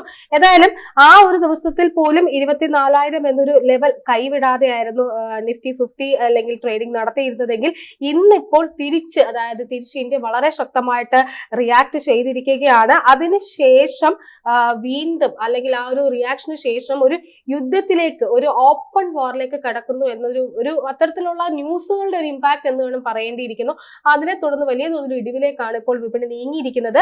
ഇനി അതിനോടൊപ്പം തന്നെ അഡ്വാൻസ് ഡിക്ലൈൻ റേഷ്യോ പരിശോധിക്കുകയാണെങ്കിലും 44 ഓഹരികൾ ഇടിവിൽ തുടരുമ്പോൾ വെറും 6 ഓഹരികൾ മാത്രമാണ് നേട്ടത്തിൽ തുടരുന്നത്. Titan, L&T, BEL, Tata Motors, hero MotoCorp, ONGC എന്നീ ഓഹരികൾ മാത്രമാണ് നിലവിൽ ഒരു ബുൾസിന്റെ കൈവശമുള്ള ഓഹരികൾ എന്ന് പറയാൻ സാധിക്കുന്നത്. ഇതിൽ തന്നെയും ടൈറ്റനും L&Tയും BELും ടാറ്റ മോട്ടോഴ്സും മാറ്റി നിർത്തി കഴിഞ്ഞാൽ മറ്റു 2 ഓഹരികളിലും വളരെ ഒരു മാർജിനൽ ആയിട്ടൊരു മുന്നേറ്റം മാത്രമേ നമുക്ക് കാണാനും സാധിക്കുന്നുള്ളൂ. ടൈറ്റനെ സംബന്ധിച്ചിടത്തോളം 4% ഒരു മുന്നേറ്റം രേഖപ്പെടുത്തുന്നുണ്ട്. L&T കഴിഞ്ഞ ദിവസം, ഇപ്പോൾ നേരത്തെ സൂരജ് സാർ സൂചിപ്പിച്ചതുപോലെ നല്ല റിസൾട്ട് വന്നതിന് പിന്നാലെ 4% ഒരു മുന്നേറ്റം L&Tയും നൽകുന്നുണ്ട്.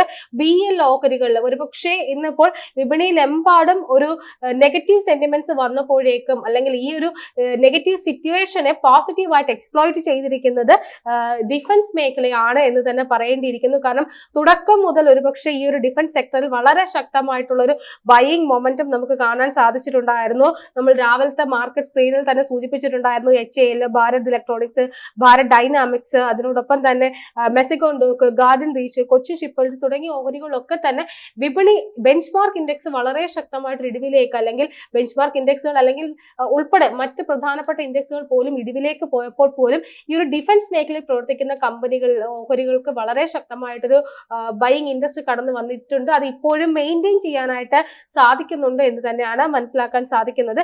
ഇനി ബാങ്ക് നിഫ്റ്റിയിലേക്ക് കടക്കുകയാണെന്നുണ്ടെങ്കിൽ ബാങ്ക് നിഫ്റ്റിയിലും തുടക്കത്തിൽ ഒരുപക്ഷെ ബാങ്ക് നിഫ്റ്റിയെ സംബന്ധിച്ച് കഴിഞ്ഞ ദിവസം ഇന്നലെ US-ൽ ADR, അതായത് ICICI ബാങ്കിന്റെയും HDFC ബാങ്കിന്റെയും ADR ഇതിൽ വലിയ തോതിൽ ഒരു സെൽ ഓഫ് ആയിരുന്നു നേരിട്ടിട്ടുണ്ടായിരുന്നു. അതിനെ തുടർന്ന് ഇന്ന് ഇന്ത്യൻ വിപണിയിലും ആ ഒരു സെൽ ഓഫ് കണ്ടിന്യൂ ചെയ്തേക്കാം എന്നൊരു എക്സ്പെക്ടേഷൻ ഓവർനൈറ്റ് തന്നെ ഉണ്ടായിരുന്നു. ICICI ബാങ്ക്, HDFC ബാങ്ക് തുടങ്ങിയ ഓഹരികൾ തന്നെയാണ് ഇന്നിപ്പോൾ ബാങ്ക് നിഫ്റ്റി ഏറ്റവും അധികം ഡ്രാഗ് ചെയ്തിരിക്കുന്നത്. ICICI ബാങ്ക് 2% മുകളിൽ ഇടിവിലേക്ക് പോയപ്പോൾ HDFC ബാങ്കും 1.5% ഒരു ഇടിവിലേക്കാണ് പോയിരിക്കുന്നത്. അതിനോടൊപ്പം തന്നെ ബാങ്ക് നിഫ്റ്റിയുടെ കേസ് തന്നെ എടുക്കുകയാണെങ്കിൽ 791 പോയിന്റ്സിന്റെ ഒരു ഇടിവാണ് രേഖപ്പെടുത്തിയിരിക്കുന്നത്. 54,000 എന്നൊരു ലെവലും കൈവിട്ടിരിക്കുകയാണ്. 53,568.95 എന്ന നിലയിൽ 1.5% ഇടിവിലേക്കാണ് പോയിരിക്കുന്നത്. ഏറ്റവും അധികം ഇടിവ് രേഖപ്പെടുത്തിയിരിക്കുന്നത് സ്മോൾ ക്യാപ് ഇൻഡെക്സ് ആണ്.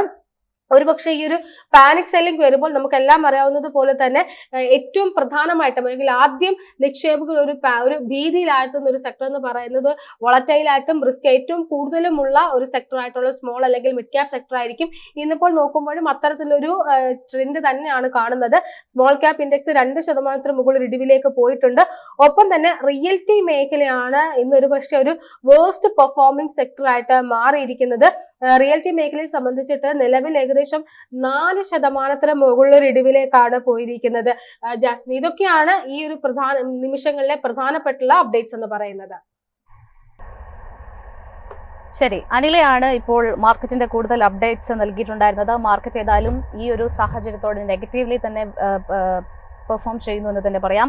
291 പോയിന്റുകളുടെ ഒരു ഇടിവാണ് നിഫ്റ്റി 50 ഇപ്പോൾ രേഖപ്പെടുത്തുന്നത്. ഏതായാലും മാർക്കറ്റിന്റെ മറ്റ് ടെക്നിക്കൽ അനാലിസിസ് നമുക്ക് അറിയേണ്ടതുണ്ട്, പ്രേക്ഷകരുമായി പങ്കുവെക്കേണ്ടതുണ്ട്. അതിനു വേണ്ടിയിട്ട് നമ്മുടെ ഇൻവെസ്റ്റ്മെന്റ് കൺസൾട്ടന്റ് ഹരിപ്രിയ മാമാണ് ഈ ഒരു സെഷനിൽ ജോയിൻ ചെയ്യുന്നത്. Good morning ma'am. Good morning Jasmine. Yes, ഏതായാലും നമ്മൾ തീർച്ചയായിട്ടും പ്രതീക്ഷിച്ചിരുന്നതാണ് മാർക്കറ്റിൽ ഈ ഒരു കറക്ഷൻ അല്ലെങ്കിൽ ഈ ഒരു ഇടിവ് എന്ന് പറയുന്നത്. പ്രധാനപ്പെട്ട ബെഞ്ച് മാർക്ക് ഇൻഡീസസുകളിലൊക്കെ തന്നെ ആ ഒരു ഇടിവ് കാണാൻ സാധിക്കുന്നുണ്ട്. ടെക്നിക്കലി നമ്മൾ നോക്കുന്ന സമയത്ത് ഓൾറെഡി നമ്മൾ സെപ്റ്റംബർ മുതൽ താരിഫിന്റെ കൺസേൺസ് ഒക്കെ നിലനിന്ന സമയത്ത് ഒരു വലിയ ഡിപ്പിലേക്ക് മാർക്കറ്റ് പോയതാണ്. അതിൽ നിന്നും ഒരു റിക്കവറി വരുന്ന സമയത്താണ് ഇന്ത്യ പാക് സംഘർഷം വരുന്നത്.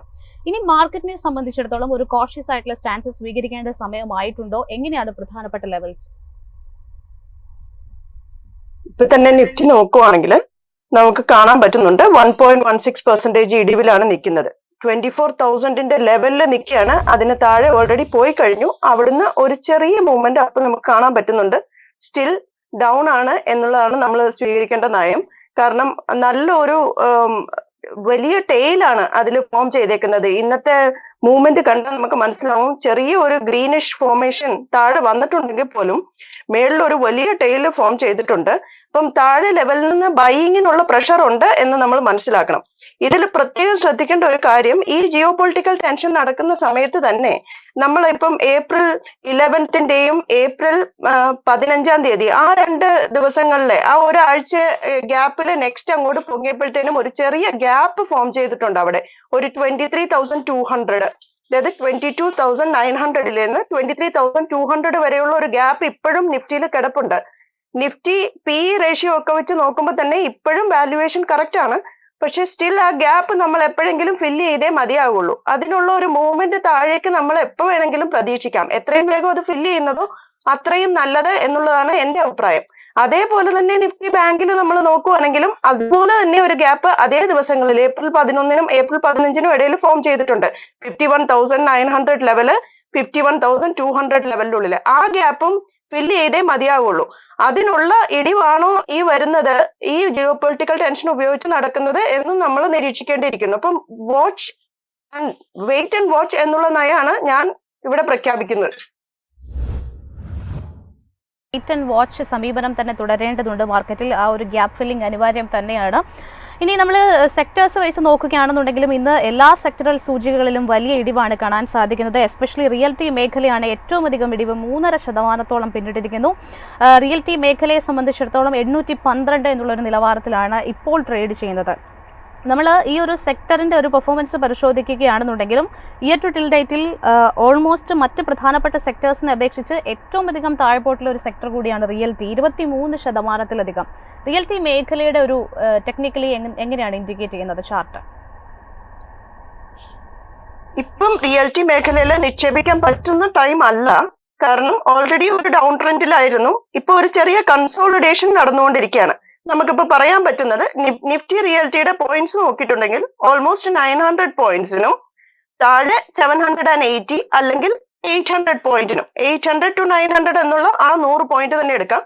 ആ പോയിന്റിന്റെ ഉള്ളിലുള്ള കൺസോളിഡേഷൻ ആണ് ഇപ്പോഴും നിഫ്റ്റി റിയൽറ്റി കാണിക്കുന്നത്. അത് പ്രത്യേകം ശ്രദ്ധിക്കേണ്ട കാര്യം, RSI ലെവലില് 40-ന് താഴെ പോകാൻ ഒരുങ്ങിക്കൊണ്ടിരിക്കുന്നു. MACD ലെവലിലും ആ മൂവ്മെന്റ്സ് ഗ്രാഫ് ഇപ്പോഴും താഴോട്ടാണ് ഡൗൺ ട്രെൻഡ് കാണിച്ചുകൊണ്ടിരിക്കുന്നത്. ഇവിടെ നമ്മൾ ശരിക്കും ശ്രദ്ധിക്കേണ്ട ഒരു കാര്യം, ഇവിടുന്ന് 770 എന്ന പോയിന്റിന്റെ മുകളിൽ നിഫ്റ്റി റിയൽറ്റി വരുന്നുണ്ടോ എന്ന് ശ്രദ്ധിച്ചുകൊണ്ടിരിക്കുക. അതിന്റെ മുകളിൽ ഒരു നല്ല ഒരു ഗ്രീൻ ക്യാൻഡിൽ ഫോം ആകുമെങ്കിൽ മാത്രമേ നമുക്ക് ഇതിനുള്ളിൽ നിക്ഷേപിക്കാനുള്ള കോൺഫിഡൻസ് ലഭിക്കുള്ളൂ. ഓക്കെ, ഇനി നമ്മൾ ക്വാർട്ടർലി റിസൾട്ടുകൾ വന്ന കമ്പനികളിലേക്ക് നോക്കുമ്പോൾ തീർച്ചയായിട്ടും ഇന്ന് ആദ്യം പറയേണ്ടത് ലാർസൻ ആൻഡ് ട്യൂബ്രോ തന്നെയാണ്. 3.5% ഒരു മുന്നേറ്റം സ്റ്റോക്ക് രേഖപ്പെടുത്തുന്നുണ്ട്. ലാർസൻ ആൻഡ് ട്യൂബ്രോയെ സംബന്ധിച്ചിടത്തോളം റിസൾട്ടുകൾ ഔട്ട്സ്റ്റാൻഡിംഗ് ആയിരുന്നു, അവരുടെ ഗൈഡൻസ് മികച്ചതായിരുന്നു. അതുകൊണ്ട് തന്നെ സ്റ്റോക്കിലും അത് പ്രതിഫലിച്ചിട്ടുണ്ട് എന്ന് കാണാം. നെറ്റ് പ്രോഫിറ്റിൽ 25% ഒരു മുന്നേറ്റം രേഖപ്പെടുത്തിയിട്ടുണ്ട്. എബിഡ 13%, റവന്യൂ 10%-ലും ഒക്കെ തന്നെ ഒരു മുന്നേറ്റം രേഖപ്പെടുത്തിയിട്ടുണ്ട്. ഈ ഒരു സ്റ്റോക്കിൽ എങ്ങനെയാണ് മാമിന്റെ ഒരു ടേക്ക്? ഈ ഒരു സ്റ്റോക്ക് സത്യം പറഞ്ഞിട്ടുണ്ടെങ്കിൽ ബാക്കിയുള്ള സ്റ്റോക്കുകളെ അപേക്ഷിച്ച് നമുക്ക് ഇച്ചിരി കോൺഫിഡൻസ് തരുന്ന സ്റ്റോക്കാണ്. കാരണം ഇതിന്റെ ഡൗൺ ട്രെൻഡ് ഓൾറെഡി കട്ട് ചെയ്ത് അത് മുകളിലോട്ട് പോയിട്ടുണ്ട്. ഇന്നത്തെ ക്യാൻഡിൽ ഫോം ചെയ്തേക്കുന്നതും നല്ല ഒരു ഗ്രീൻ ക്യാൻഡിൽ ആയിട്ടാണ് ഫോം ചെയ്തേക്കുന്നത്. താഴെ നല്ല വോളിയം ലെവൽസും ഉണ്ട്. 60-ന് മുകളിൽ RSI ലെവൽ പോയിട്ടുണ്ട്. അത് മാത്രമല്ല MACD ലെവൽ ആണെങ്കിലും കുറച്ച് മുകളിലോട്ട് പോകാനുള്ള തയ്യാറെടുപ്പിൽ തന്നെയാണ്. ഇത് നമുക്ക് വെയിറ്റ് ആൻഡ് വാച്ച് ചെയ്യാവുന്ന സ്റ്റോക്കാണ്. കാരണം ജിയോ പൊളിറ്റിക്കൽ ടെൻഷൻ ഉള്ളത് കൊണ്ട് മാത്രം. അല്ലെങ്കിൽ ഇത് ഒരു 3,500 ലെവലിലേക്ക് ഉയരാനുള്ള ചാൻസ് ഡെഫിനറ്റ്ലി കാണാൻ പറ്റുന്നുണ്ട്.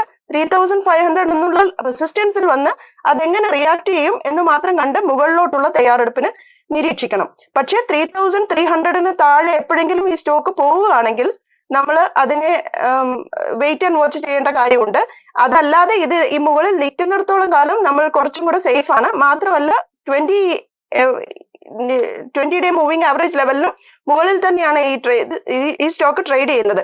സ്റ്റിൽ ഒരു കാര്യം പ്രത്യേകം നമ്മൾ ശ്രദ്ധിക്കേണ്ടത്, 200-ഡേ 300-ഡേ മൂവിംഗ് ആവറേജിന് താഴെയാണ് ഇപ്പോഴും ഈ സ്റ്റോക്ക്. വാല്യുവേഷൻ വഴി നോക്കുകയാണെങ്കിൽ ഇപ്പോഴും താഴെ തന്നെയാണ്. അപ്പം ഇതിന് ഇനിയും മുകളിലേക്ക് വളരാനുള്ള സാധ്യത കൂടുതലാണ്.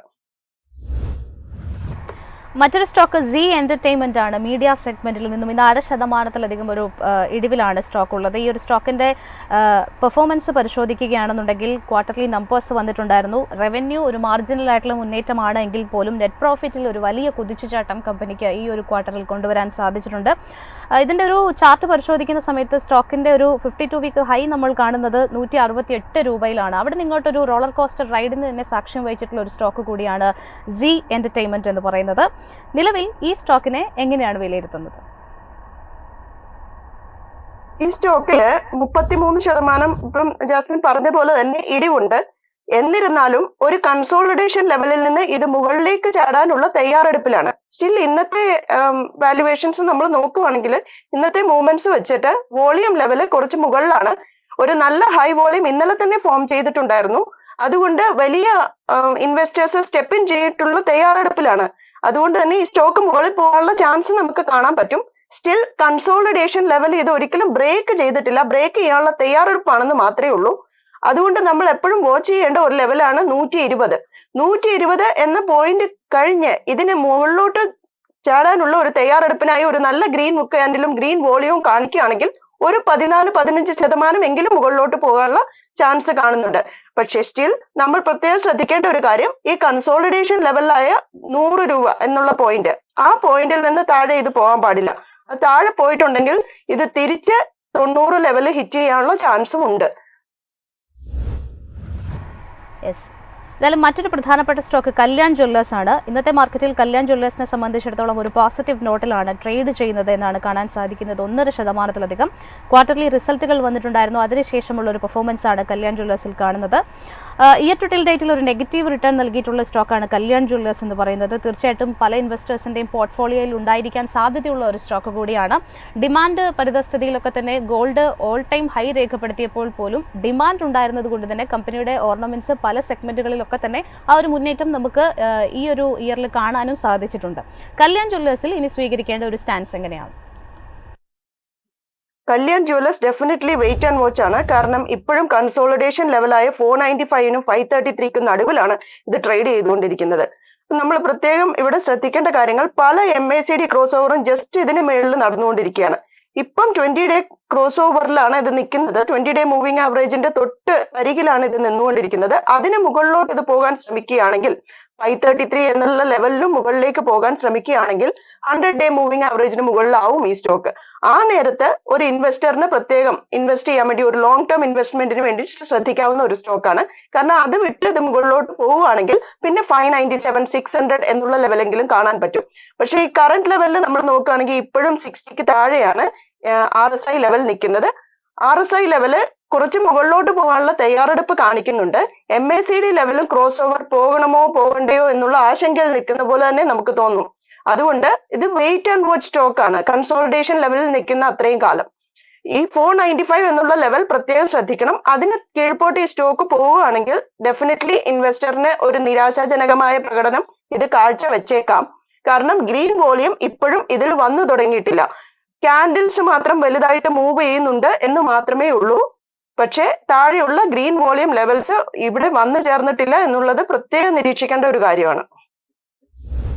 അതോടൊപ്പം തന്നെ ടൈറ്റനിലേക്ക് വന്നാലും സ്ട്രീറ്റ് എസ്റ്റിമേറ്റ് ചെയ്തതിനെ കഴിഞ്ഞും അപ്പുറത്തേക്കുള്ള ഒരു റിസൾട്ടുകൾ പുറത്തുവിട്ടിട്ടുണ്ട്. അതിൻ്റെ ഒരു പ്രകടനം നമുക്ക് ഇന്ന് സ്റ്റോക്കിലും കാണാൻ സാധിക്കുന്നുണ്ട്. ടൈറ്റനെ സംബന്ധിച്ചിടത്തോളം ഇന്നത്തെ മാർക്കറ്റിൽ 4.4% ഒരു മുന്നേറ്റമാണ് രേഖപ്പെടുത്തുന്നത്. ഒരു ലോങ് ടേം പെർസ്പെക്റ്റീവിൽ ടൈറ്റനെ എങ്ങനെയാണ് മാം നോക്കിക്കാണുന്നത്? ടൈറ്റൻ വളരെ നല്ല സ്റ്റോക്കാണ്. കാരണം കഴിഞ്ഞ ഏപ്രിൽ 9 തുടങ്ങി ഇങ്ങോട്ടേക്കുള്ള വോളിയം നോക്കുകയാണെങ്കിൽ ഗ്രീൻ വോളിയംസ് ആണ് അധികം കാണിക്കുന്നത്. നെഗറ്റീവ് വോളിയം അല്ലെങ്കിൽ red volume level, selling level വളരെ വളരെ കുറവാണ് ഇതിൽ കാണിച്ചുകൊണ്ടിരിക്കുന്നത്. അതുകൊണ്ട് തന്നെ ടൈറ്റനിൽ ഇൻവെസ്റ്റേഴ്സിന് നല്ല കോൺഫിഡൻസ് തന്നിട്ടുണ്ട്. ആ വോളിയം ലെവല് ഏപ്രിൽ 9 മുതൽ ഇങ്ങോട്ടേക്കുള്ള കാലാവധി നമ്മൾ നോക്കുകയാണെങ്കിൽ ഇത് 3400-നും 3200-നും ഇടയ്ക്കുള്ള ലെവലിൽ കൺസോളിഡേറ്റ് ചെയ്തുകൊണ്ടിരിക്കുകയായിരുന്നു. ഇപ്പോൾ 3400 എന്നുള്ള ലെവൽ ഇത് ക്രോസ് ചെയ്ത് കഴിഞ്ഞു. അതും വലിയൊരു ഗ്രീൻ വോളിയത്തോടുകൂടിയാണ് ക്രോസ് ചെയ്തേക്കുന്നത്. ഒരു എലിഫന്റ് ക്യാൻഡിൽ എന്ന് തന്നെ പറയാം. ആ ക്യാൻഡിൽ ക്രോസ് ചെയ്തതോടുകൂടി ഇതിന്റെ കൺസോളിഡേഷൻ ലെവൽ അവസാനിച്ചു എന്ന് നമുക്ക് കരുതാം, അറ്റ്ലീസ്റ്റ് അനുമാനിക്കാം. അതിനുശേഷം ഇപ്പം വന്നേക്കുന്ന ഈ ഗ്രീൻ വോളിയം, കഴിഞ്ഞ 2 ദിവസമായി വന്നേക്കുന്ന ഗ്രീൻ വോളിയം അബോവ് ആവറേജ് ആണ്. അതും നല്ലതാണ്. മാത്രമല്ല ഇപ്പൊ തന്നെ RSI ലെവല് 70 മുകളിലേക്ക് ചാടിക്കൊണ്ടിരിക്കുന്നു.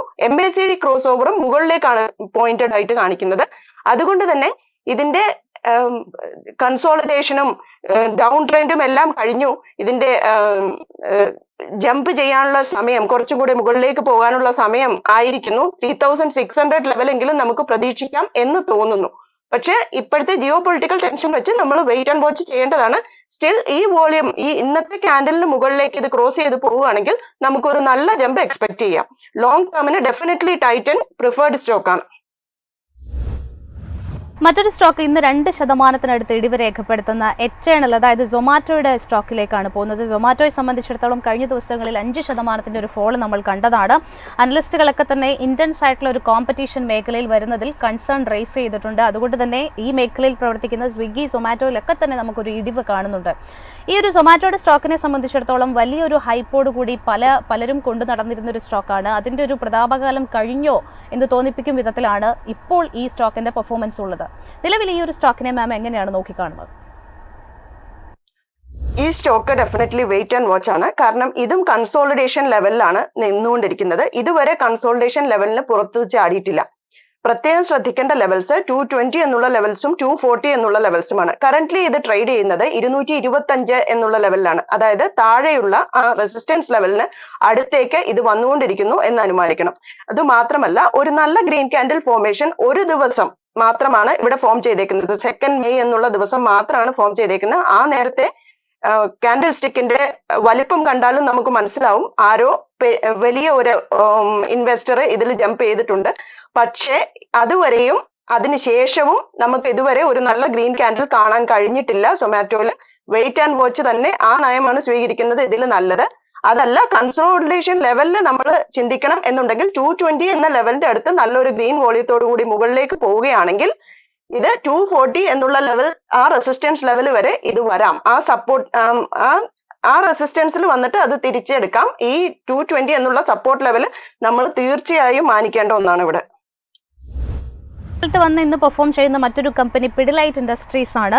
1.5% മുന്നേറ്റമുണ്ട്. 3000 രൂപ ക്രോസ് ചെയ്താണ് ഇന്നത്തെ ട്രേഡിംഗ് നടക്കുന്നത്.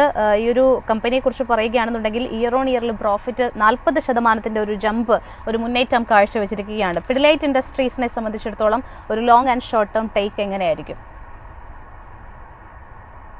പിഡിലൈറ്റ് ഫണ്ടമെന്റലി നല്ല സ്റ്റോക്കാണ്. എന്നിരുന്നാലും നമ്മൾ ഇപ്പോഴത്തെ കറന്റ്ലി ഉള്ള സിറ്റുവേഷൻ നോക്കുകയാണെങ്കിൽ ഇന്ന് മാത്രമേ ഒരു നല്ല വോളിയം അതിൽ വന്നിട്ടുള്ളൂ. ഒരു കുറച്ച് നല്ല ഗ്രീൻ വോളിയവും, എന്നിട്ടും അത് എബോവ് ആവറേജ് ആയിട്ടില്ല എന്നുള്ളത് പ്രത്യേകം ശ്രദ്ധിക്കണം. ഇപ്പോഴും ഒരു ചെറിയ ഒരു ഡേ ടൈം ഗ്രാഫിൽ നമ്മൾ നോക്കുകയാണെങ്കിൽ ഡെയിലി ചാർട്ടിൽ ഇത് ഒരു ചെറിയ ഡൗൺ ട്രെൻഡും കൂടെയാണ് കാണിച്ചുകൊണ്ടിരിക്കുന്നത്. ആ ഡൗൺ ട്രെൻഡ് ആ ക്യാൻഡിൽസ് മാനിക്കുന്നുണ്ട് എന്ന് കരുതണം. ഇവിടെ നിന്ന് 3000 എന്നുള്ള ലെവലിന് മുകളിൽ പോവുകയാണെങ്കിൽ മാത്രമേ നമുക്ക് ഇതിൽ ഇൻവെസ്റ്റ് ചെയ്യാനുള്ള കോൺഫിഡൻസ് വരുള്ളൂ. മാത്രമല്ല കറന്റ്ലി ട്രേഡ് ചെയ്തുകൊണ്ടിരിക്കുന്ന 2995 അല്ലെങ്കിൽ 3000 എന്ന അടുത്ത റേഞ്ച് ഇതിന് നല്ല ഒരു സപ്പോർട്ടും റെസിസ്റ്റൻസും ഒക്കെ തരുന്ന റേഞ്ച് ആണ്. അപ്പൊ ഇവിടുന്ന് അത് അങ്ങോട്ടോ ഇങ്ങോട്ടോ പോകാം. ഇതുവരെ ഗ്രീൻ വോളിയം വന്നിട്ടില്ലാത്തത് കൊണ്ട് ഒന്ന് വെയിറ്റ് ആൻഡ് വാച്ച് ചെയ്യുക. എന്നിട്ട് 3000 മുകളിൽ പോവുകയാണെങ്കിൽ മാത്രം നമ്മൾ ഇതിൽ നിക്ഷേപിക്കാനുള്ള സാധ്യതകൾ തേടുക. മാം, അവസാനമായിട്ട് നമ്മൾ ഇന്ന് മറ്റ് പ്രധാനപ്പെട്ട സെക്ടേഴ്സും സ്റ്റോക്കുകളിലും ഒക്കെ തന്നെ വലിയ ഇടിവ് കാണുന്ന സമയത്ത് തിളങ്ങുന്ന ഒരു മേഖലയുണ്ടെങ്കിൽ അത് ഡിഫൻസ് തന്നെയാണ്. ഒബ്വിയസ്ലി ഡിഫൻസ് മേഖലയിലുള്ള ഓൾമോസ്റ്റ് എല്ലാ കമ്പനികളിലും അതിൻ്റെ ഒരു നേട്ടം നമുക്ക് കാണാൻ സാധിക്കുന്നുണ്ട്. ആസ്ട്ര മൈക്രോവേവ് ആയിക്കൊള്ളട്ടെ, ഭാരത് ഇലക്ട്രോണിക്സ്, അതോടൊപ്പം തന്നെ Tata patterns, BEML, Hindustan aeronautics തുടങ്ങിയവയൊക്കെ തന്നെ 2% മുതൽ 7.5% ഒരു വലിയ മൂവ്മെന്റ് ഈ ഒരു സാഹചര്യത്തിൽ ഇന്ത്യ പാക് ടെൻഷൻസിന്റെ സമയത്ത് ഒരു മൂവ്മെന്റ് ഈ ഡിഫൻസ് മേഖലയിൽ നമുക്ക് കാണുന്നുണ്ട്. ഡിഫൻസ് മേഖലയിൽ ഏതെങ്കിലും ഒരു സ്റ്റോക്ക് നമ്മുടെ പ്രേക്ഷകർക്കായിട്ട് ഷെയർ ചെയ്യാനുണ്ടോ? ഡെഫിനറ്റ്ലി ഇതിനകത്ത് ഷെയർ ചെയ്യാൻ പറ്റുന്ന ഏറ്റവും നല്ല സ്റ്റോക്ക് ഹിന്ദുസ്ഥാൻ എയറോനോട്ടിക്സ് ലിമിറ്റഡ് ആണ്. വെയിറ്റ് ആൻഡ് വാച്ച് ചെയ്യുക. പക്ഷേ ഇത് 4700 മുകളിലേക്ക് ജമ്പ് ആവുകയാണെങ്കിൽ ഇത് 5500 വരെയുള്ള ലെവലിലേക്ക് പോകാനുള്ള സാധ്യതകളുണ്ട്. പതിയെ ഗ്രീൻ വോളിയം ഇതിൽ അക്യുമുലേറ്റ് ചെയ്ത് വരുന്നുണ്ട്. പക്ഷേ ഈ 4700 എന്നുള്ള ലെവൽ ക്രോസ് ചെയ്യാനായിട്ട് വെയിറ്റ് ചെയ്യേണ്ടി വരും പുതിയ നിക്ഷേപകർക്ക്. പഴയ നിക്ഷേപകരാണെങ്കിൽ ഡെഫിനറ്റ്ലി ഇത് ഹോൾഡ് ചെയ്യാം. ഇത് എത്ര താഴെ പോയിട്ടുണ്ടെങ്കിലും മുകളിലേക്ക് വരാനുള്ള സാധ്യതയും കാണുന്നു. കാരണം നമ്മളുടെ ഡിഫൻസ് സെക്ടറുടെ ഫണ്ടമെന്റൽ സ്ട്രോങ് ആയതുകൊണ്ട് മാത്രം ഇപ്പൊ നമ്മൾ നോക്കുവാണെങ്കിൽ 300-day moving average 200-day moving ആവറേജിനും ഒക്കെ മുകളിലാണ് ഈ സ്റ്റോക്ക് നിൽക്കുന്നത്. ഇപ്പം 20-day മൂവിംഗ് ആവറേജ് ഡെയിലി ചാർട്ടിൽ അതിന് കറക്റ്റ് ആയിട്ട് സപ്പോർട്ട് കൊടുത്തുകൊണ്ട് നിൽക്കുകയാണ്. അങ്ങനെയാണെങ്കിൽ ഇത് 4700 മുകളിൽ പോവുകയാണെങ്കിൽ നിക്ഷേപകർക്ക് ഇതിൽ കോൺഫിഡൻസോടുകൂടി നിക്ഷേപിക്കാൻ സാധിക്കുന്ന ഒരു സ്റ്റോക്കാണ്. ഹരിപ്രിയ മാമാണ് ഇത്രയും സമയം നമുക്ക് വേണ്ടിയിട്ട് കുറച്ചധികം സ്റ്റോക്കുകളും മാർക്കറ്റിന്റെ ടെക്നിക്കൽ ഔട്ട്ലുക്കും ഒക്കെ തന്നെ നൽകിയിട്ടുണ്ടായിരുന്നത്. Thank you so much ma'am. Thank you. Suraj sir, ഞാൻ ആ ഡിഫൻസ് സ്റ്റോക്കിലേക്ക് മാം പറഞ്ഞു നിർത്തിയെടുത്ത് തന്നെ പോവുകയാണ്. ഇന്ന് ഏറ്റവും അധികം മുന്നേറ്റം രേഖപ്പെടുത്തുന്നത് ഡിഫൻസ് മേഖലയാണ്. നമ്മൾ ആഗോളതലത്തിൽ പരിശോധിക്കുകയാണെന്നുണ്ടെങ്കിലും എസ്പെഷ്യലി കഴിഞ്ഞ ദിവസങ്ങളിൽ ഓപ്പറേഷൻ സിന്ദൂറിന്റെ ഭാഗമായിട്ട് ഈ ഒരു ഇന്ത്യ പാക് സംഘർഷങ്ങൾക്കിടയിലും ചൈനീസ് ഡിഫൻസ് സ്റ്റോക്കുകളിലും 36% വരെ ഒരു കുതിച്ചുചാട്ടം നമ്മൾ കണ്ടിട്ടുണ്ടായിരുന്നു. അത് തന്നെ ഇന്ന് ഈ ഒരു മാം എടുത്തു പറഞ്ഞിട്ടുണ്ടായിരുന്ന ഹിന്ദുസ്ഥാൻ എയറോനോട്ടിക്സ് അടക്കം പല പ്രധാനപ്പെട്ട സ്റ്റോക്കുകളിലും Bharat Dynamics, Hindustan Aeronautics, Paras Defence Technologies തുടങ്ങിയ സ്റ്റോക്കുകളിലൊക്കെ തന്നെ ഒരു വലിയ മുന്നേറ്റത്തിന്റെ സാധ്യത കാണുന്നുണ്ട്. ഇത്തരം സാഹചര്യത്തിൽ ഈ ഡിഫൻസ് സ്റ്റോക്കുകൾ കൈവശം വെച്ചിരിക്കുന്നവർ തീർച്ചയായിട്ടും ഒരു വെയിറ്റ് ആൻഡ് വാച്ച് സമീപനമാണോ തുടരേണ്ടത്? ജാസ്മിൻ, ഇങ്ങനത്തെ ഒരു ന്യൂസ് വരുമ്പോൾ ഇന്ത്യൻ മാർക്കറ്റിൽ നിന്നുള്ള ഏത് മാർക്കറ്റിലും ഒരു ബമ്പപ്പ് ഡിഫൻസ് സ്റ്റോക്സിന്, അതായത് ഇതേപോലെ അൺസർട്ടനിറ്റി വരാൻ നേരത്ത് ഡിഫൻസ് സ്റ്റോക്സിന് ബമ്പപ്പ് വരാറുണ്ട്. ഇതൊന്നും അതിന്റെ ഒരു സ്ട്രക്ചറൽ ആയിട്ടുള്ള ഒരു ഗ്രോത്ത് സ്റ്റോറി അത് ഇൻഡിക്കേറ്റ് ചെയ്യുന്നില്ല എന്നുള്ള ഞാൻ പ്രേക്ഷകരോട് എടുത്തു പറയേണ്ട ഒരു കാര്യം എന്നറിയോ. അതായത് ഞാൻ മാർക്കറ്റായിട്ട് ഇൻവോൾവ് ചെയ്തിട്ട് 25 കൊല്ലത്തിൽ കൂടുതലായി എന്നുള്ളത് ഒന്ന്. അതിൽ എൻ്റെ ഭൂരിഭാഗ സമയവും ഞാൻ ഒരു സെബി രജിസ്റ്റേർഡ് പോർട്ട്ഫോളിയോ മാനേജ്മെന്റ് കമ്പനിയുടെ ഫണ്ട് മാനേജറായിട്ട് വർക്ക് ചെയ്ത ഒരാളാണ്. അതായത് ഫണ്ട് മാനേജ്മെന്റ് എക്സ്പീരിയൻസ് ആണ്. അതായത് 50 ലക്ഷത്തിനും 25 ലക്ഷത്തിനും മുകളിലുള്ളവരുടെ ഫണ്ട് മാനേജ് ചെയ്യുന്ന ഒരു സെബി രജിസ്റ്റേർഡ് പ്ലാറ്റ്ഫോമിന്റെ ഹെഡ് ചെയ്തിരുന്ന ഒരാളാണ് ഞാൻ. എൻ്റെ 100% വെൽത്തും സ്റ്റോക്ക് മാർക്കറ്റിലാണ്. എനിക്ക് ഒരൊറ്റ വീട് മാത്രമേ ഉള്ളൂ, എനിക്ക് ഗോൾഡിൽ ഇൻവെസ്റ്റ്മെന്റ് ഇല്ല എന്നുള്ള ഇതാണ് എൻ്റെ ഭാഗത്തു നിന്നുള്ള ഒരു ഡിസ്ക്ലെയിമർ. ഞാൻ പൊതുവേ എൻ്റെ മുന്നിലേക്ക് വരുന്ന ന്യൂസുകൾ എല്ലാം അപ്പാടെ ഞാൻ വിഴുങ്ങാറില്ല. അതെന്തുകൊണ്ടാണെന്ന് അറിയില്ല, എനിക്ക് അങ്ങനെ തോന്നാറില്ല. ഇപ്പോൾ ലാസ്റ്റ് 2 ദിവസമായിട്ട് എനിക്ക് കിട്ടിയിരുന്ന പ്രഷർ, അതായത് ഇന്ത്യൻ മാർക്കറ്റിൽ അൺസർട്ടനിറ്റി നിലനിൽക്കുമ്പോൾ, അതായത് ഇന്ത്യയും പാകിസ്ഥാനും തമ്മിലുള്ള ഒരു യുദ്ധത്തിന്റെ അൺസർട്ടനിറ്റി നിലനിൽക്കുമ്പോൾ തന്നെ FPIസിന് ഇന്ത്യൻ മാർക്കറ്റിലുള്ള വിശ്വാസം വളരെ വലുതാണ്. 44,000 കോടിയുടെ ബൈയിങ് ഇന്ത്യൻ മാർക്കറ്റിൽ നടത്തി എന്നുള്ളത് പോസിറ്റീവ് ന്യൂസ് ആയിട്ട് പറയണം എന്ന് എൻ്റെ തലയ്ക്ക് മുകളിൽ ഒരുപാട് പ്രഷർ ഉണ്ടായിരുന്നു എന്നുള്ളതാണ്. കാരണം എന്ന് വെച്ചാൽ ഏതാണ്ട് FIIs മേടിച്ചു കഴിഞ്ഞാൽ അത് കറക്റ്റാണ് എന്ന് വിശ്വസിക്കുന്നതാണ് നമ്മുടെ ഇവിടെ 99% ആൾക്കാർ. പക്ഷേ എൻ്റെ മനസ്സിൽ എനിക്ക് ഇന്ന് ഫോഴ്സ്ഡ് ആയിട്ട് ഞാനത് റിപ്പോർട്ട് ചെയ്യുകയും ചെയ്തു ഇന്നലെ എന്നുള്ളത്. ബട്ട് എൻ്റെ മനസ്സിൽ എപ്പോഴും കിടക്കുന്ന ഒരു കാര്യമുണ്ട്. അതായത് ഇന്ത്യൻ പ്രൊമോട്ടേഴ്സ്, അതായത് ഒരു കമ്പനിയെക്കാട്ടിലും ഒരു FIIയെക്കാട്ടിലും ഏറ്റവും കൂടുതൽ ഒരു ഇന്ത്യൻ കമ്പനി അറിയുന്ന ആരാ? പ്രൊമോട്ടർ തന്നെ. ആ പ്രൊമോട്ടറിന്റെ ഹോൾഡിംഗ് ഏറ്റവും ലോവസ്റ്റ് ആണ് ഹിസ്റ്ററിയിൽ എന്നുള്ളത്. ഇതെന്റെ മനസ്സിൽ കിടക്കുമ്പോൾ എനിക്ക് 44,000 കോടി റിപ്പോർട്ട് ചെയ്യാൻ എനിക്ക് മനസ്സിൽ വിഷമം ഉണ്ടാവുന്നുള്ള. അതായത് ഇപ്പൊ ഇന്ന് നോക്കുകയാണെങ്കിൽ ഏതാണ്ട് ടോപ്പ് 500 കമ്പനീസ് ഇന്ത്യൻ സ്റ്റോക്ക് മാർക്കറ്റിൽ അതിൽ പ്രൊമോട്ടേഴ്സിന്റെ ഹോൾഡിംഗ് 49.5% ഹിസ്റ്റോറിക്കൽ ലോ. അതായത് അതിന്റെ അർത്ഥം അടുത്ത കാലത്ത് ഏറ്റവും കൂടുതൽ ഈ ഇന്ത്യൻ കമ്പനികൾ സെല്ല് ചെയ്തത് പ്രൊമോട്ടേഴ്സ് ആയിരുന്നു എന്നുള്ളത് അർത്ഥം. ഞാനൊരു ചെറിയൊരു എക്സാമ്പിൾ പറയാം.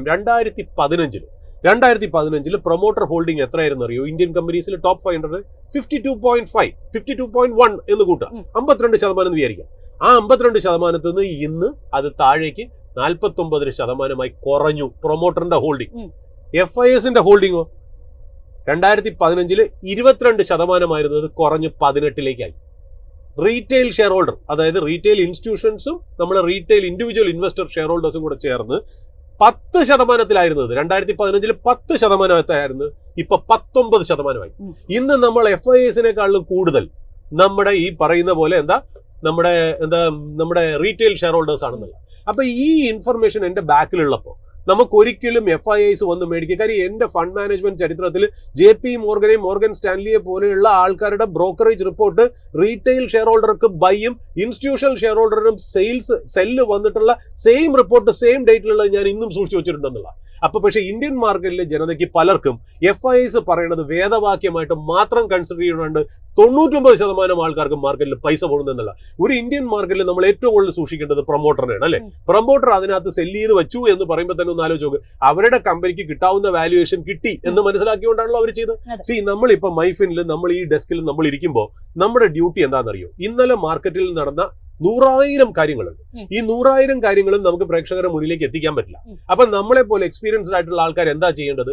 ആ 100,000 കാര്യങ്ങളിൽ നിന്നും ഇൻവെസ്റ്റേഴ്സിന് ആവശ്യമില്ലാത്തതും ഉപയോഗിച്ചാൽ തെറ്റിപ്പോകുന്നതായിട്ടുള്ള ഇൻഫർമേഷൻസ് എടുത്തു മാറ്റിയിട്ട് നമ്മൾക്ക് അറിവുള്ളതായ നല്ല ഇൻവെസ്റ്റേഴ്സിന് ഗുണമുള്ള മാത്രം 5 or 6 ന്യൂസ് ഇൻവെസ്റ്റേഴ്സിന്റെ മുന്നിൽ അവതരിപ്പിക്കുക എന്നുള്ളതാണ് നമ്മുടെ മാൻഡേറ്റ്. അതും എങ്ങനെ അവതരിപ്പിക്കുന്നു? നമ്മൾ ഏറ്റവും സിമ്പിൾ ആയിട്ട് നമ്മളെ കൊണ്ടാവുന്ന രീതിയിൽ. നമ്മൾ പെർഫെക്റ്റ് ആണെന്നോ നമ്മൾ ബെസ്റ്റ് ആണെന്നോ നമ്മൾ ഒരിക്കലും അവകാശപ്പെടുന്നില്ല. പക്ഷെ നമുക്ക് മാനേജ് ചെയ്യാൻ പറ്റുന്ന രീതിയിൽ നമ്മൾ അവതരിപ്പിച്ച് മുന്നോട്ട് കൊണ്ടുപോകും. എല്ലാ പത്രങ്ങളും എല്ലാ ചാനലുകളും FIS ലാസ്റ്റ് 14 ദിവസം കൊണ്ട് 44,000 കോടിയുടെ പർച്ചേസ് നടത്തി എന്ന് പറയുമ്പോൾ നമ്മൾ പറയും ഇന്ത്യയിൽ പ്രൊമോട്ടേഴ്സിന്റെ ഹോൾഡിംഗ് ഏറ്റവും ഹിസ്റ്റോറിക് ലോ ആണെന്നുള്ളതാണ്.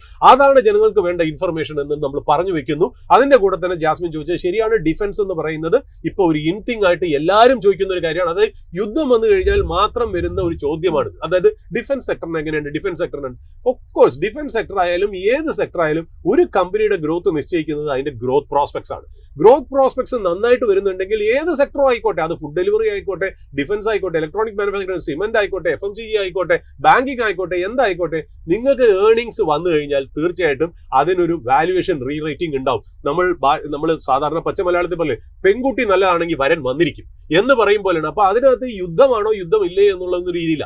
ഇപ്പൊ കൊച്ചിൻ ഷിപ്പ്യാർഡ്, ഇപ്പൊ ഞാൻ പറയുന്നത് ഇപ്പൊ ഡിഫൻസ് ഇന്നൊരു സ്പോട്ട് ലൈറ്റിലേക്ക് ഒരു സ്റ്റോക്ക് കൊണ്ടുവരണം എന്നുണ്ടെങ്കിൽ ഇതൊരു സോളിസിറ്റേഷനോ ബൈയോ അഡ്വൈസോ അല്ല, അക്കാഡമിക് പർപ്പസിന് വേണ്ടിയിട്ടാണ് കൊച്ചിൻ ഷിപ്പ്യാർഡ് എന്ന് പറയുന്ന കമ്പനിയെ നോക്കാം. ഇപ്പൊ കൊച്ചിൻ ഷിപ്പ്യാർഡും ഡിഫൻസ് പരമായിട്ട് അറിയപ്പെടുന്ന ഒരു സ്റ്റോക്കാണ് അല്ലെ. എന്നാൽ ഞാൻ അതിനെ കാണുന്നത് ഡിഫൻസിലെ ഉപരി അതിനെ ഒരു ഷിപ്പ് ബിൽഡിംഗ് സെക്ടറിലെ കമ്പനിയായിട്ടാണ്. കാര്യം നമ്മളിപ്പോൾ US-ഉം ചൈനയും തമ്മിലുള്ള ടാരിഫ്, ഇന്ത്യയും തമ്മിലുള്ള ടാരിഫ്, അല്ലെങ്കിൽ ടാരിഫിന്റെ കാലഘട്ടത്തിൽ US വച്ചിരിക്കുന്ന ഒരു ടാരിഫ് എന്താണെന്നറിയോ?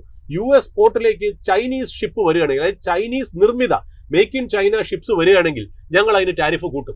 അതിനി വേറെ രാജ്യത്തിന്റെ ഒരു ട്രേഡ് ആണെങ്കിലും ശരി, അവർ ഉപയോഗിക്കുന്നത് ചൈനീസ് കപ്പലാണെങ്കിൽ ഞങ്ങൾ കൂട്ടും എന്നുള്ളതാണ് പറയുന്നത്.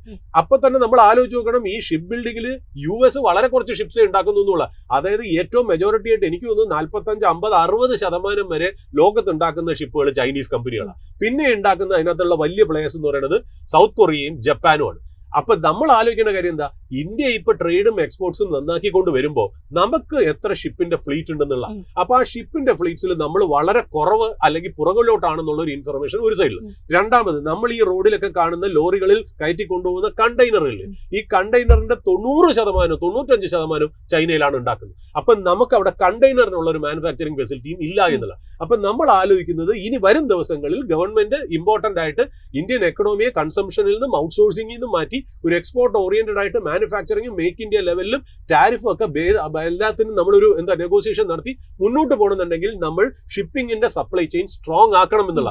അപ്പൊ അതിനുവേണ്ടി ഇൻസെന്റീവ്സ് വരും എന്ന് തന്നെയാണ് നമ്മൾ പ്രതീക്ഷിക്കുന്നത്. ടോക്കൺ ആയിട്ടുള്ള ഇൻസെന്റീവ്സ് അവിടെ വന്നു കഴിഞ്ഞു. അപ്പൊ ഷിപ്പ് ബിൽഡിംഗ് സെക്ടർ നന്നായിട്ട് വരണം എന്നുണ്ടെങ്കിൽ കൊച്ചിൻ ഷിപ്പ്യാർഡ് ഡിഫൻസ് മാത്രമല്ല ഒരു ഷിപ്പിംഗിന്റെ ആംഗിളിൽ കൂടെ നോക്കുകയാണെങ്കിൽ കൊച്ചിൻ ഷിപ്പ്യാർഡ് എന്ന് പറഞ്ഞാൽ വളരെ സ്മാർട്ട് ആയിട്ടുള്ള ഒരു കമ്പനിയാണ്. അതിന്റെ ഓർഡർ ബുക്ക് എന്നതിന് 22,000 crores ആണ്. അതായത് ആനുവൽ റവന്യൂസിന്റെ 5 times ആണ് അതിന് ഓർഡർ ബുക്ക് ഉള്ളതെന്നുള്ള. ഏതാണ്ട് 38,700 കോടി മാർക്കറ്റ് ക്യാപ്പിലാണ് അത് ട്രേഡ് ചെയ്യുന്നത്. മാർക്കറ്റ് പ്രൈസ് 1,475 ആണ്. അവർക്ക് ഷിപ്പ് ബിൽഡിംഗ് മാത്രമല്ല ഷിപ്പ് റിപ്പയറും കൂടെ അവർ ചെയ്യുന്നുണ്ടെന്നുള്ളതാണ്. അടുത്ത കാലത്ത് ഡാനിഷ് കമ്പനിയായ Musk, one of the largest shipping lines ആണ്, അവരായിട്ട് അവരുടെ ഈ ഏരിയയിൽ, അതായത് ഇന്ത്യൻ സബ് കോണ്ടിനെന്റ് ഏരിയയിൽ വരുന്ന ഷിപ്പുകളുടെ റിപ്പയർ ആൻഡ് മെയിൻ്റനൻസിന്റെ ഓർഡറും കൂടി അവർക്ക് കിട്ടി എന്നുള്ളതാണ്. കമ്പനി നല്ല രീതിയിലുള്ള ഒരു ഗൈഡൻസ് 20-25% ഗ്രോത്ത് വന്നിട്ടുണ്ട്. റീസണബിൾ വാല്യുവേഷൻസിലാണ് ട്രേഡ് ചെയ്യുന്നത്. INS വിക്രാന്തിന്റെ ഒരു റിപ്പയർ ഫെസിലിറ്റി, അതായത് FY26 ഫസ്റ്റ് ക്വാർട്ടറിൽ വരാം. അതൊക്കെ ഒരു മാർജിൻ ഇംപ്രൂവ് ചെയ്യുന്ന ഒരു ആക്ടിവിറ്റി ആയിരിക്കും. ഒരുപാട് ഇൻഫർമേഷൻ നമുക്ക് അതിന് തരാനുണ്ട് കൊച്ചിൻ ഷിപ്പ്യാർഡിനെ കുറിച്ച്. പക്ഷെ നമ്മൾ പറയുന്നത് വെച്ചാൽ ഇതൊന്നും നിങ്ങൾ ആലോചിച്ച് പേടിക്കേണ്ട. അതിനെ വളരെ കോടീകരിച്ചാണ് നമ്മൾ ഈ അവതരിപ്പിച്ചിരിക്കുന്നത്. ഇതൊരു റെക്കമെൻഡേഷൻ ആയിട്ടോ അഡ്വൈസ് ആയിട്ടോ നിങ്ങൾ കൺസിഡർ ചെയ്ത് ഇന്നത്തെ സ്പോട്ട്ലൈറ്റ് സ്റ്റോക്ക് കൊച്ചിൻ ഷിപ്പ്യാർഡാണ്. ആർക്കെങ്കിലും ഡിഫൻസ് സ്റ്റോക്ക് ഇഷ്ടമുണ്ട് എന്നുണ്ടെങ്കിൽ അതിനകത്ത് ഷിപ്പ് ബിൽഡിംഗ് കൂടെ ആഡ് ചെയ്ത് ഇത് നിങ്ങൾക്ക് വാച്ച് ലിസ്റ്റിലേക്ക് വയ്ക്കാമെന്ന് മാത്രം പറഞ്ഞ് അവസാനിപ്പിക്കുന്നു. ഏതായാലും നമ്മുടെ ഈ ഒരു ഓപ്പണിംഗ് ആർട്സിന്റെ ഇന്നത്തെ ഒരു സെഷൻ വൈൻഡ് അപ്പ് ചെയ്യാനുള്ള സമയമായിട്ടുണ്ട്. കൂടുതൽ ടോപ്പിക്സും സ്റ്റോക്കും ഒക്കെ തന്നെ നമ്മൾ കവർ ചെയ്തിട്ടുണ്ട്. നിങ്ങളുടെ അഭിപ്രായങ്ങൾ അല്ലെങ്കിൽ നിങ്ങൾക്ക് അറിയേണ്ട സ്റ്റോക്കുകളൊക്കെ തന്നെ യൂട്യൂബിൽ ഇതിന്റെ ഫുൾ സെഷൻ നമ്മൾ അപ്ലോഡ് ചെയ്യുന്നതായിരിക്കും. അവിടെ കമന്റ് ആയിട്ട് രേഖപ്പെടുത്താവുന്നതാണ്. മാർക്കറ്റിൽ കാര്യങ്ങൾ മാറി മറിയുകയാണ്. ആഗോളതലത്തിൽ മാക്രോ എക്കണോമിക് കണ്ടീഷൻസ് വേഴ്സ് ആവുകയാണ്. സോ തീർച്ചയായിട്ടും ഒരു കോഷ്യസ് ആയിട്ടുള്ള സ്റ്റാൻസ് നിക്ഷേപകർ സ്വീകരിക്കുക എന്ന് മാത്രം പറയുന്നു. ഇനി മാർക്കറ്റിന്റെ കൂടുതൽ അപ്ഡേറ്റ്സും അനാലിസിസും ഒക്കെ ആയിട്ട് അടുത്ത മണിക്കൂറിൽ വീണ്ടും കാണാം. Stay tuned.